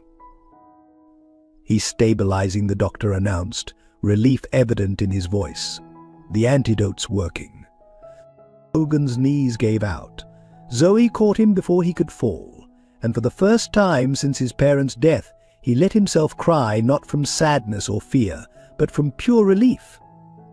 Hours passed. Police came and went, taking statements. News broke about Franklin's arrest, about the years of manipulation and murder, but Logan noticed something else too: the way hospital staff stopped avoiding his gaze, how visitors nodded respectfully instead of shrinking away. Dawn was breaking when Charles finally opened his eyes properly. The room had emptied except for Logan, who'd refused to leave. "You know," Charles said weakly, "I had a whole speech prepared about family and trust, but I think we've moved beyond needing words, haven't we?" Logan smiled through his tears. "Way beyond." Still, Charles continued, his voice growing stronger, "There are those adoption papers to discuss." Outside the window, snow had started falling again. But this time it felt less like nature's indifference, and more like a cleansing, washing away old prejudices, old pain, old barriers between people. In his pocket, Logan's parents smiled from their photograph, and for the first time he felt like they were truly at peace. Their son hadn't just survived, he'd found a way to thrive, to bring justice, to build a new family while honoring their memory. The day after Charles stabilized, the truth exploded across every news outlet in the city. Lancaster heir's 20-year reign of terror exposed screamed the headlines. Police evidence photos showed the hidden camera in Franklin's study, the doctored documents, the vials of poison each piece, revealing a deeper layer of calculated evil. But it was Malcolm's records that proved most damaging. The butler's meticulous documentation detailed years of manipulation, blackmail, and murder. His testimony, delivered in the hospital's conference room to avoid leaving Charles, painted a picture that left even hardened detectives shaken. The night of the Foster fire, Malcolm recounted, his voice steady but his hands trembling. Franklin ensured all security cameras in the area were disabled. He had already purchased the surrounding properties through shell companies. The Foster house was the last piece he needed. Logan sat beside Charles's bed, listening as the man described his parents' last moments. Mr. Foster discovered something in the property records, irregularities that pointed to Franklin's scheme. He tried to warn others. That's when Franklin decided they had to go. Hazel, who had come to give her own statement, broke down completely. "I saw him leaving their garden that night," she admitted, avoiding Logan's gaze. "He threatened Zoe, said if I ever spoke up, my daughter would suffer the same fate. I was a coward. I chose my child's safety over justice for yours." The room fell silent. Logan felt Charles's hand squeeze his shoulder, grounding him as the truth of his parents' death finally emerged from the shadows of suspicion and lies. "But why Elizabeth and Sarah?" someone asked. "Why kill your own family?" Malcolm's answer chilled the room. Mrs. Elizabeth had discovered Franklin's earliest schemes: property fraud, insurance scams. Miss Sarah, she witnessed him tampering with the car. They had to be eliminated before they could expose him. Charles closed his eyes, tears rolling down his cheeks. 20 years of suspicion finally confirmed, the weight of certainty somehow heavier than doubt had been. More revelations followed. The family doctor confessed to falsifying death certificates. Security guards admitted to destroying evidence. Each confession exposed how deeply Franklin's corruption had penetrated their community. But perhaps most shocking was the discovery in Franklin's private safe, a journal dating back to his teenage years. Its pages revealed a psychopath's evolution, documenting his growing belief that he alone deserved the Lancaster fortune. "Power isn't inherited," he'd written. "It's taken. The weak don't deserve wealth or position. They must be eliminated." The entries about Logan were particularly disturbing. Franklin had recognized something in the boy, the same unwavering moral strength he'd seen and hated in his Aunt Elizabeth. Logan's return of the briefcase hadn't been just an inconvenience, it had been a direct challenge to Franklin's worldview. As police led Franklin from his holding cell to face charges, reporters captured his final, unhinged rant, "You're all blind." That street rat and that foolish old man, they're destroying everything our class built. Order must be maintained. The right people must remain in power. His words, broadcast across every news channel, forced the community to confront its own complicity. How many had looked away? How many had chosen comfortable lies over uncomfortable truth? In Charles's hospital room, Logan watched the coverage with mixed emotions. "He really hated me," he said quietly. "Not just what I did, but what I represented." "You represented everything he couldn't understand," Charles replied. "Integrity that couldn't be bought. Strength that came from character, not position. You were living proof that his entire worldview was wrong." Zoe, who had barely left Logan's side through all of this, added, "You changed everything. Not just by exposing Franklin, but by showing us all our own prejudices." The evidence mounted hourly. Cold cases were reopened. Other families came forward with stories of mysterious accidents and convenient deaths. Franklin's web of destruction had stretched far beyond the Lancaster family. But amidst the dark revelations, light began to shine through. The community, shocked by its own blind spots, started to change. The same society matrons who had once crossed the street to avoid Logan now brought food to the hospital. Their children, freed from inherited prejudices, sought out Zoe and Logan's friendship. Even Malcolm, though helping prosecutors build their case, found a kind of redemption. His years of detailed record-keeping, initially done out of misguided loyalty, became the key to securing justice. "I chose the wrong side for too long," he told Logan one evening. "But watching you, your courage, your integrity helped me remember what true loyalty means." As winter began to soften towards spring, truth continued to emerge like flowers through melting snow. Each revelation helped heal old wounds, bridge old divides, and build new understanding. The photograph of Logan's parents, slightly singed but intact, now sat framed beside Charles's hospital bed, a reminder that justice, though delayed, had finally arrived. If this story of justice, redemption, and the triumph of truth has touched your heart, take a moment to show your support. Like the small act of kindness that began Logan's journey, your simple click on the like button helps share this message of hope with others who need to hear it. No one expected Franklin's final act of vengeance to come from behind bars. 3 weeks after his arrest, as Charles was preparing to return home from the hospital, the carefully orchestrated facade shattered. It began with a simple envelope, delivered to the mansion by Franklin's lawyer. Inside was a single sheet of paper, a property deed Logan instantly recognized. It was for his old family home, the one that had burned. But it was what was scribbled in the margins that made his blood run cold. Some fires never really go out. Within hours, reports started flooding in. Small fires were breaking out across the city, targeting properties connected to the Lancaster estate. Franklin's hidden network, activated by some pre-arranged signal, was executing one final plan. "He's trying to burn everything," Malcolm realized, rushing through the mansion with armfuls of documents. All the evidence, all the properties, everything that could testify against him. But the real target became clear when smoke began seeping under the hospital room door. Charles's floor had been deliberately targeted, the fire alarm systems disabled by someone on the inside. Logan, who had been reading to Charles, smelled it first, that same acrid scent that had haunted his nightmares since his parents' death. "Not again," he whispered, memories threatening to paralyze him. The ward erupted into chaos.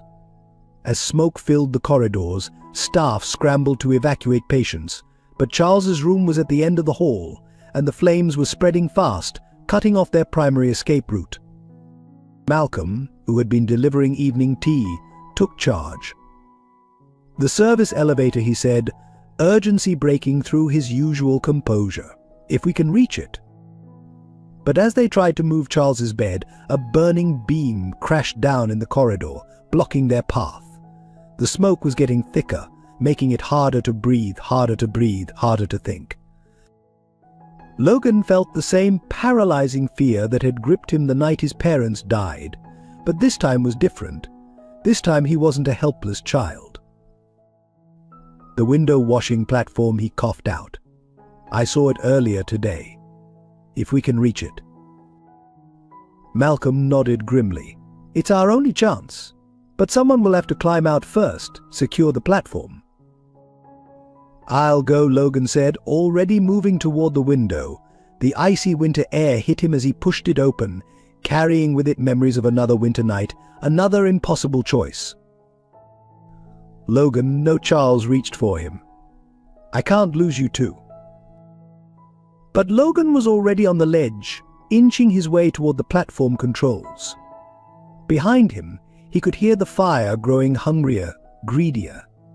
The wind whipped around him, 13 stories above the ground, as he fought to keep his balance. Just as his fingers grasped the platform's safety rail, he heard Malcolm's shout of warning. One of Franklin's men, disguised as hospital staff, had appeared in the doorway, something metallic glinting in his hand. What happened next seemed to unfold in slow motion. Malcolm, proper Malcolm, who had spent decades serving others, launched himself at the attacker. There was a brief struggle, a flash of metal, a cry of pain. Get them out, Malcolm's voice carried over the roar of the flames. Now? Logan watched helplessly as Malcolm, bleeding but determined, held the attacker back, giving them the precious minutes needed to secure the platform and begin Charles's careful transfer. The last thing Logan saw, as they began their slow descent, was Malcolm standing guard at the door, his butler's posture perfect even as smoke swirled around him. Their eyes met briefly, and Malcolm gave a small, dignified nod, his final act of service. As emergency vehicles converged below and the winter night lit up with flashing lights, Logan held tight to Charles, both of them watching as flames engulfed the floor they'd just escaped. Franklin's final attempt to destroy them had instead revealed the true meaning of loyalty and sacrifice. The fires divided Evergreen Heights more deeply than ever before. Half the community rallied around Charles and Logan, organizing neighborhood watches and sharing evidence of Franklin's remaining conspirators.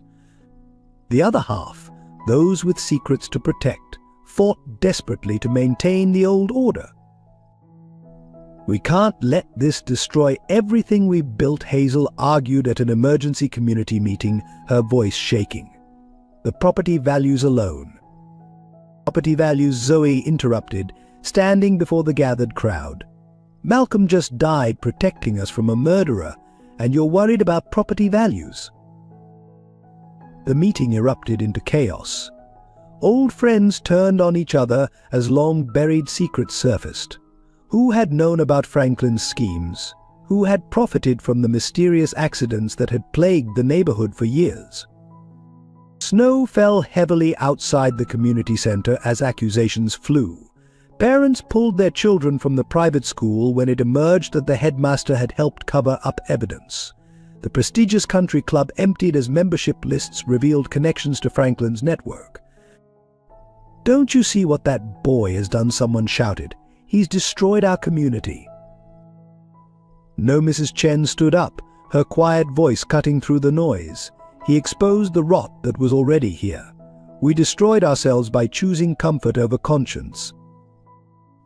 The crisis deepened as more fires broke out, targeting those who spoke up. Fear spread faster than the flames. Neighbors stopped trusting neighbors.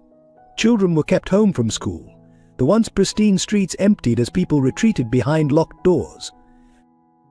Logan watched it all from Charles's temporary wheelchair as they sheltered in Mrs. Chen's small apartment above her store, one of the few places untouched by the chaos. The boy who had once been shunned by this community now found himself at its center, a symbol of either salvation or destruction, depending on who you asked. "Perhaps we should leave," Logan suggested one night, watching another house burn in the distance. "Find somewhere safer." "And let them win," Charles replied, his voice weak but determined. "No, son. Running from darkness only lets it spread." The turning point came unexpectedly. As Franklin's supporters grew more desperate, they targeted the public school where many of the neighborhood service workers sent their children. But this time, when the fire alarms rang, something changed. Wealthy parents who had previously ignored the other side of the community found themselves running toward the school alongside maids and gardeners, all seeking to save their children. In crisis, the artificial barriers between them dissolved. That night the community gathered again, but this time there was no distinction between us and them. Hazel stood beside her former housekeeper, both offering their homes to displaced families. The country club opened its doors as a shelter.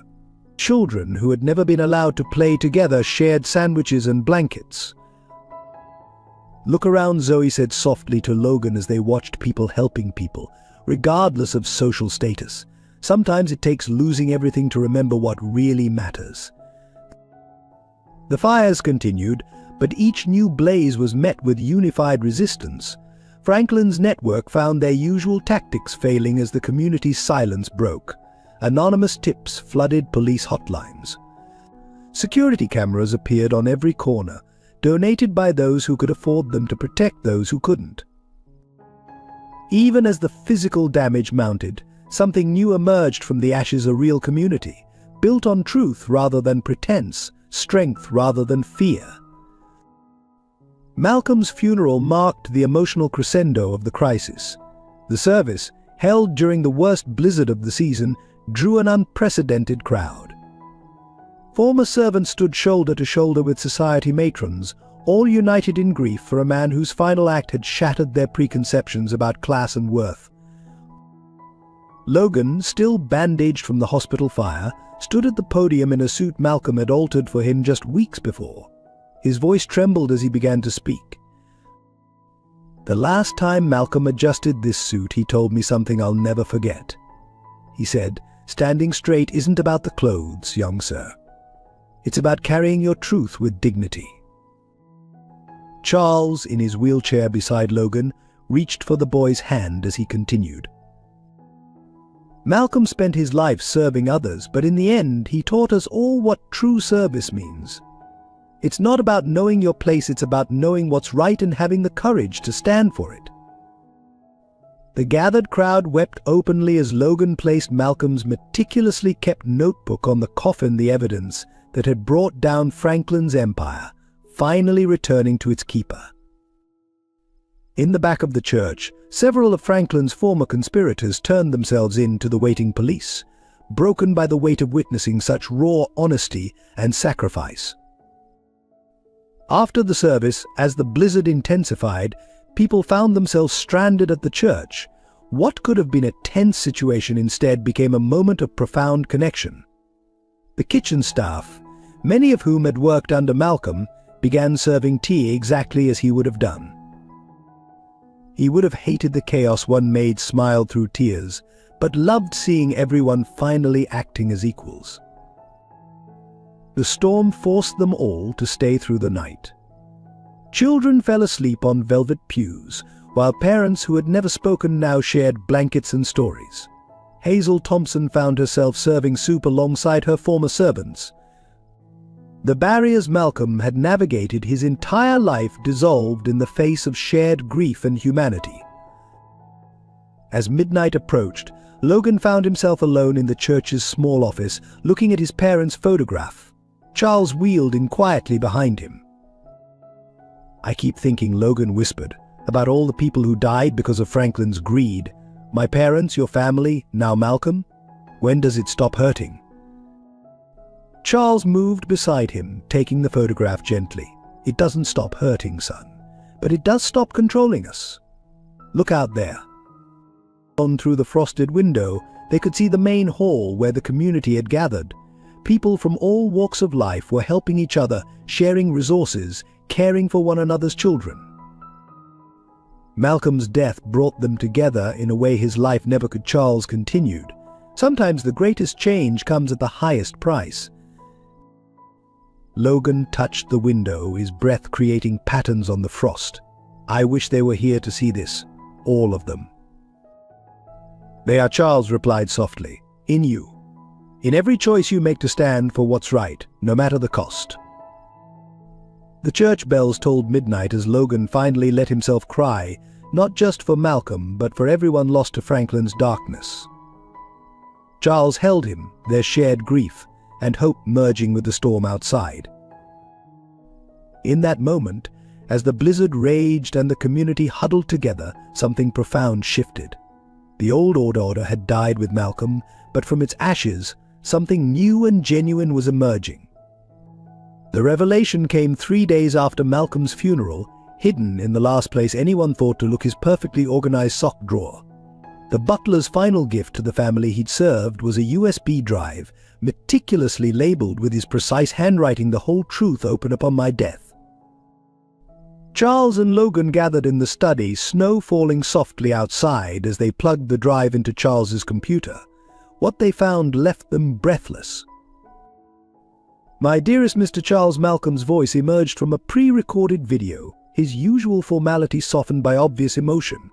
"If you're watching this, I've finally found the courage to do what I should have done 20 years ago." The video revealed a truth more complex than anyone had imagined.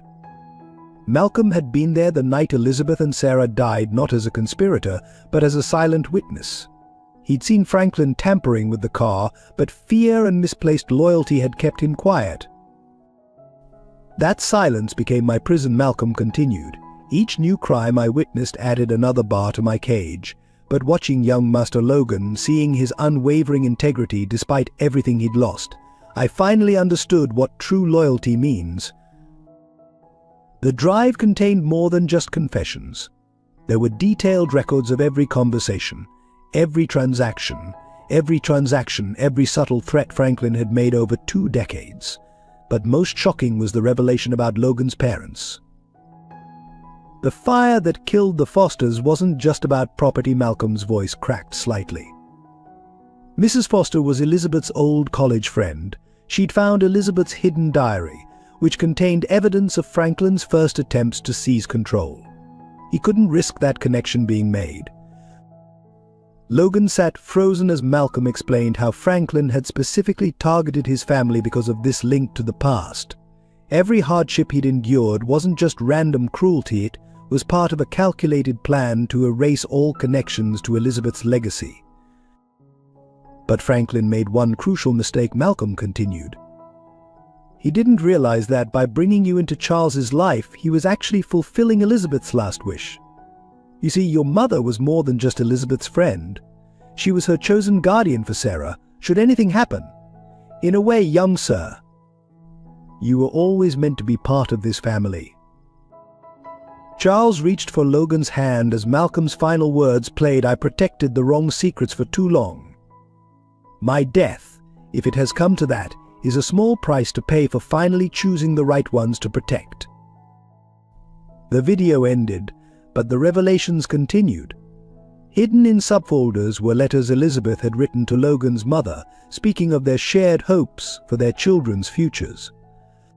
There were photos. Charles had never seen Elizabeth and Logan's mother as young women, laughing together at college, sharing dreams of changing their world for the better.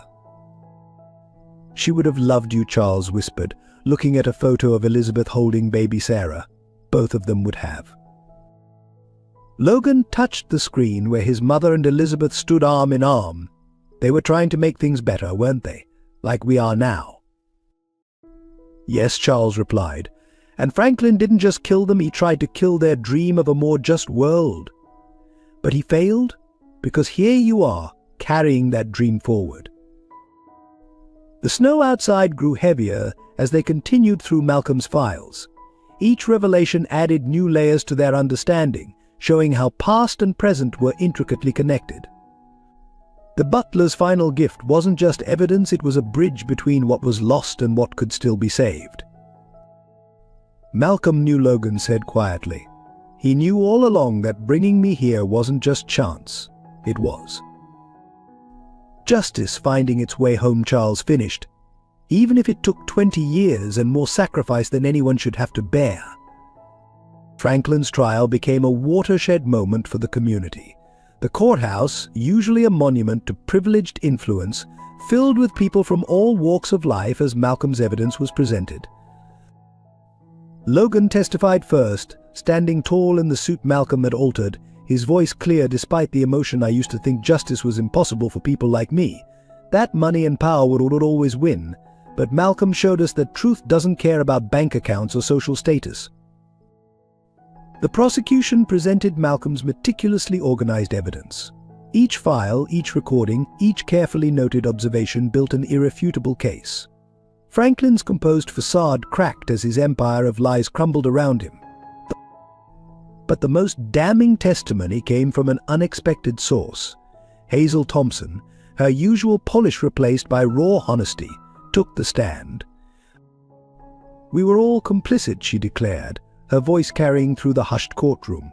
"Every time we looked away, every time we chose our comfort over someone else's justice, we helped build Franklin's power.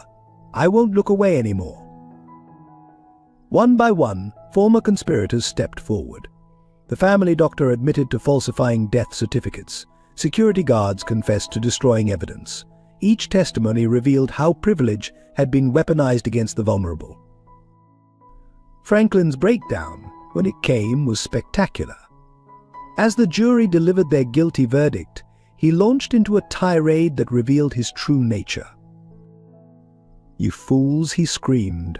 "Without people like me keeping order, maintaining standards, what's left? You're destroying civilization itself." No Charles responded, his quiet voice cutting through Franklin's hysteria. "We're finally building one worth having." The sentences were handed down: multiple life terms for Franklin, various punishments for his conspirators. But perhaps the truest justice came in the changes that followed. The Lancaster Foundation, under Charles and Logan's guidance, established a legal fund for victims of privilege-based discrimination. The mansion's East Wing became a community center where children from all backgrounds could learn and play together. Zoe, inspired by the events, started a youth advocacy group.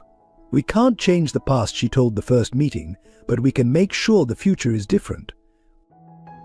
Even the police department underwent reform, with new protocols established to ensure wealth couldn't influence investigations. The detective who had dismissed Logan's case years ago publicly apologized, then resigned. The media dubbed it the Lancaster Revolution, but to those involved, it was simply truth finally outweighing pretense. Former servants sat on community boards alongside their previous employers. Social events became genuine celebrations rather than exercises in exclusion. Most importantly, the conspiracy of silence that had protected privilege was broken. People began speaking openly about class prejudice, about systemic injustice, about the small daily cruelties they'd either endured or inflicted. At Franklin's sentencing, Logan placed his parents' photograph on the prosecutor's table, a reminder of where the path to justice had begun. The judge, looking at the happy family in the picture, delivered a statement that would be quoted for years. The greatest crime in this case wasn't just murder or fraud. It was the attempt to destroy the human spirit's capacity for goodness. But that spirit, as demonstrated by a homeless boy's honesty and a butler's ultimate courage, proved unbreakable. Charles, watching from his wheelchair, saw tears in Logan's eyes as the judge continued. This court sentences the defendant not just to prison, but to witness the dismantling of everything he sought to preserve, a world where worth was measured by wealth, and power meant never facing consequences. As they left the courthouse that day, snow began falling again, not the harsh blizzards of winter, but the gentle flakes of early spring, promising renewal and growth. On the anniversary of Malcolm's death, Charles and Logan stood in the mansion's newly renovated garden.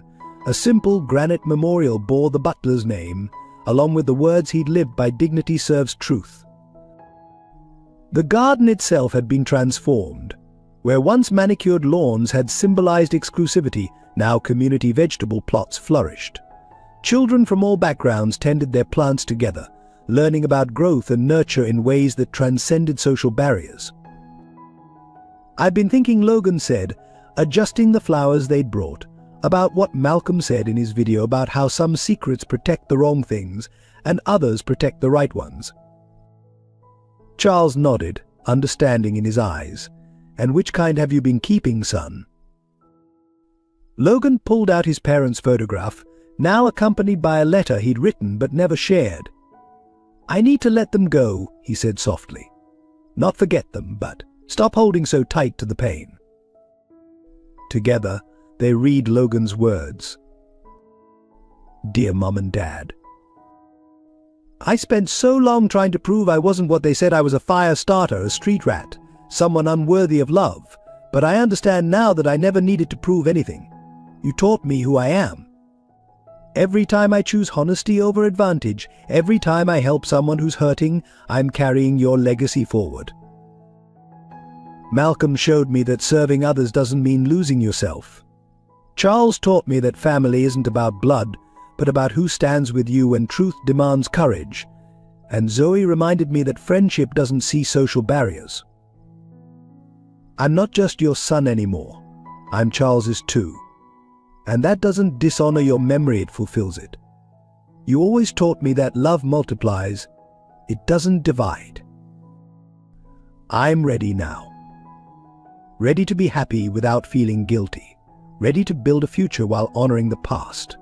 Ready to let go of anger without letting go of justice. You can rest now, we won. As Logan finished reading, Charles wiped tears from his eyes. They would be so proud, he said, not just of what you've done, but of who you've become. The garden filled with people, community members gathering for the memorial's dedication. Hazel and Zoe arrived with homemade food. Mrs. Chen brought flowers from her store. Former servants and employers mingled freely, their old roles dissolved by shared purpose. Look at what grew from all that pain, Zoe observed, taking Logan's hand. Malcolm would have loved seeing this. Charles addressed the gathered crowd, his voice strong despite his age. Malcolm taught us that true service isn't about maintaining barriers, it's about breaking them down. Every child who plays in this garden, every meal shared across old divides, but every moment of genuine connection honors his sacrifice. As twilight settled, lanterns lit the garden paths. Someone started singing an old song about hope and renewal. Others joined in, voices blending regardless of background or status. Logan placed his letter beneath the memorial, weighing it down with a small stone. The photograph he kept no longer as a talisman of grief, but as a celebration of love's endurance. Ready to go in? Charles asked as the crowd began to disperse. In a minute, Logan replied, watching the last rays of sun paint the sky. I just want to remember this moment, how it feels when healing actually happens. Above them, the first stars appeared, twinkling like Malcolm's secret messages of truth, finally delivered. The spring air carried the scent of new growth, of possibilities, of change that had been paid for dearly but would bear fruit for generations to come. The Lancaster Children's Center opened its doors on the first day of spring, exactly 1 year after the trial. The imposing mansion that had once symbolized exclusivity now welcomed children from all backgrounds, its gates permanently open, its gardens alive with laughter. Logan, now officially Logan Lancaster Foster, stood beside Charles at the ribbon-cutting ceremony. The crowd that gathered represented the community's transformation, former servants, children playing with those who had once shunned them, elderly society matrons teaching cooking classes alongside Mrs. Chen. When I returned that briefcase, Logan addressed the gathering, his voice steady and sure. I never imagined it would lead to this. But looking back, maybe that small act of honesty was like planting a seed, one that needed both light and darkness to grow. Charles, his health improved but still in his wheelchair, squeezed Logan's hand as they unveiled the center's mission statement, carved in marble. In memory of those who died seeking truth. In honor of those who live serving it. We build a future where every child has value. And every voice has power. The center wasn't just a charity, it was a revolution in how community support could work. Children from wealthy families tutored those who couldn't afford extra help. Those who had known poverty taught survival skills and resilience. Every lesson was an exchange, every interaction a chance to break down old barriers. Zoe, who had become the center's youth coordinator, led tours through the facility. "Here's our library," she explained, showing off shelves filled with donated books. "But it's not just for reading, it's where we teach children about Malcolm's kind of record keeping. About the importance of documenting truth." The old servants' quarters had been transformed into art studios, where children learned to express their stories through painting, sculpture, and writing. Logan's parents' photograph hung in a place of honor, alongside pictures of Elizabeth, Sarah, and Malcolm, reminders of the cost of truth and the power of legacy. In the kitchen, where Malcolm had once maintained rigid hierarchies, cooking classes now brought families together. Hazel Thompson, reformed and dedicated to change, taught alongside her former housekeeper, showing children that good food and friendship knew no class boundaries. Malcolm would have hated the mess Charles joked, watching flour-covered children learn to bake bread. But he would have loved the purpose. The center's most innovative feature was its Truth and Reconciliation program, where community members could share their experiences of prejudice and privilege. The stories were recorded, archived, and used to teach future generations about the importance of social justice. "We're not just helping children," Logan explained to a visiting reporter. "We're changing how they see themselves and each other. Every child who walks through these doors learns two things: they have value, and they have responsibility to help others recognize their value too." As the opening day progressed, something remarkable happened. Children who would never have met under the old social order began forming friendships. Parents who would have avoided each other found common ground. The rigid boundaries that had defined their community for generations began to dissolve in the face of genuine human connection. In the garden, now named Malcolm's Grove, Logan overheard a conversation between two children, one from the wealthiest family in town, the other from the struggling side of the tracks. "My dad says your dad works for us," the wealthy child said, confused. "Maybe," the other child replied, sharing their sandwich. "But here, we work together." Charles, watching from nearby, smiled at the exchange. That, he said softly to Logan, is worth every penny of the Lancaster fortune. The day ended with a community dinner served in the great hall where Franklin had once plotted his schemes. Now, instead of whispered conspiracies, the room rang with honest laughter and open conversation. As twilight fell, Logan found himself back in the garden, looking at the stars appearing one by one, the same stars that had witnessed his parents' death, his years of struggle, and now this moment of triumph. 5 years after the center's opening, its impact had rippled far beyond Evergreen Heights. Other wealthy communities began adopting the Lancaster model, transforming their own symbols of exclusivity into bridges of connection. Logan, now attending law school while helping run the center, had developed a program called Truth Scholarships, funding education for children who exposed social injustice or stood up against systemic prejudice. The first recipient was a young girl who had documented wage theft at her mother's workplace. "You remind me of myself," Logan told her at the award ceremony. "But you're luckier than I was. You don't have to wait years for someone to believe you." Charles, though slowed by age, remained the center's spiritual heart. He'd converted his study, where Franklin had once made his final stand, into a mentoring space called the Truth Room. Here, children learned the importance of moral courage through storytelling and discussion. Remember, he would tell them, showing Malcolm's notebook, sometimes the greatest acts of heroism look like simple record keeping. Sometimes saving the world starts with just writing down what you see. Zoe had expanded her youth advocacy program into a national network. The children who had once been divided by wealth and status now traveled together, speaking at schools about breaking down social barriers.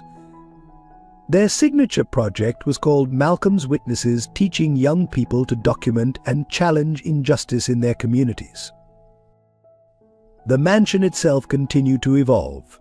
The grand ballroom, where society parties had once reinforced class divisions, now hosted monthly community feasts where everyone cooked, served, and ate together. The former servants' quarters had become a museum chronicling the community's transformation, with Malcolm's story at its heart. Even Hazel, who had once embodied social prejudice, found new purpose teaching etiquette classes with a revolutionary twist. Manners aren't about excluding people, she would say. They're about making everyone feel valued. But perhaps the most powerful symbol of change was the new tradition that had emerged. Each winter, on the anniversary of Logan finding the briefcase, the community gathered for what they called the Truth Walk. Carrying lanterns, they would walk from the spot where Logan had made his fateful decision to the center, each person sharing a story of a time they chose truth over convenience. We're not just celebrating what changed, Logan explained at the 5th annual walk. We're reminding ourselves why it needed to change. The center's success attracted attention from social scientists and community organizers worldwide. They came to study how genuine social transformation could grow from personal tragedy and moral courage. But what they found most remarkable wasn't in any program or policy, it was in the small, daily interactions that showed how deeply things had shifted. Children from all backgrounds played together in Malcolm's Grove, their laughter a testament to innocence preserved rather than destroyed. Former adversaries served on community boards together, their old prejudices dissolved by shared purpose. The invisible lines that had once divided the neighborhood had been replaced by bridges of understanding. One evening, as Charles and Logan watched the sunset from the garden, a small girl approached them with a familiar-looking leather briefcase. "I found this," she said solemnly. "It's not mine." Logan knelt beside her, remembering another winter day and another choice. "And what made you bring it back?" She looked at him with clear eyes, untainted by prejudice or fear. "Because that's what we do here. We take care of each other." Charles smiled, tears in his eyes. "Yes," he said softly. "That's exactly what we do." 10 years to the day after Logan found the briefcase, the community gathered for a very special announcement. Charles, now in his late 70s but still sharp-minded, sat beside Logan on the mansion's front steps, facing the assembled crowd. "When I first opened my home to a frozen, hungry boy," Charles began, his voice carrying across the hushed gathering, "many thought I had lost my mind. Today I'm announcing something that might make them think that again." He pulled out a document, its official seal glinting in the winter sun. "The entire Lancaster estate, including this mansion and all its holdings, is being transferred to a community trust. Its board will be made up of people from every part of our community, former servants alongside former employers, children teaching adults, wisdom flowing in all directions." The announcement sent ripples through the crowd. Logan, now a respected civil rights attorney, stood to add his own news. "The Trust's first act will be to establish Malcolm's Promise, a nationwide network of centers like ours, each dedicated to breaking down barriers between people. But more than that, we're creating a legal fund to help others expose the kind of corruption and prejudice that nearly destroyed our community." Zoe, standing with her mother Hazel, stepped forward to share the final piece, and in the mansion's East Wing, "We're opening the Elizabeth and Sarah Lancaster Center for Social Justice, a training facility where people can learn to document and challenge systemic inequality, just as Malcolm did." The symbolism wasn't lost on anyone. The very spaces where privilege had once been hoarded would now serve as tools for dismantling privilege itself. The gates that had once kept people out would now welcome them in. As if nature itself approved, snow began falling softly, not the harsh blizzards of that first winter, but gentle flakes that seemed to bless the moment. Charles reached for Logan's hand, their years of shared purpose reflected in the gesture. "You know," Charles said quietly, "Franklin never understood that true wealth isn't what you keep, it's what you share. He thought he was protecting a legacy, but he was really destroying it. You, son, helped me build a better one." Logan touched the photograph in his pocket, not just of his parents now, but merged with pictures of Elizabeth, Sarah, and Malcolm. A family built not by blood but by shared values, by choices made in moments of truth. The ceremony ended with a new tradition. Each person present took a key symbolic copies of the one Logan had used to unlock Franklin's study years ago. They represented not ownership but responsibility, not privilege but purpose. Every key Logan announced is a promise to unlock doors for others, to open spaces that were once closed, to let light into dark places. As twilight fell, the mansion's windows glowed warmly, each light representing a different program or service now offered to the community. In Malcolm's Grove, children played regardless of the snow, their laughter a testament to innocence preserved rather than destroyed. Charles watched it all from his wheelchair, peace finally settling over him. "You know what Malcolm would say about all this?" he asked Logan. Logan smiled, straightening his tie in a gesture learned from the butler years ago. "Everything is properly in its place at last, sir." "Yes," Charles agreed, looking out over the transformed community. "Everything and everyone." Above them, the stars began appearing one by one, the same stars that had witnessed tragedy and triumph, endings and beginnings, truth hidden and truth revealed. But now they shone on a community transformed, on healing complete, on a future where every child could stand straight and tall, carrying their truth with dignity. The end. Click the subscribe button, give us a like, and share this powerful tale with your family and loved ones. We'd love to hear your thoughts and the lessons this story taught you in the comments below. From the depths of our hearts, our team extends our sincere gratitude to all our viewers for your continued support and dedication to our channel. Together, let's keep spreading stories that touch hearts and transform lives. Thank you for being part of our growing family of storytellers and truth seekers.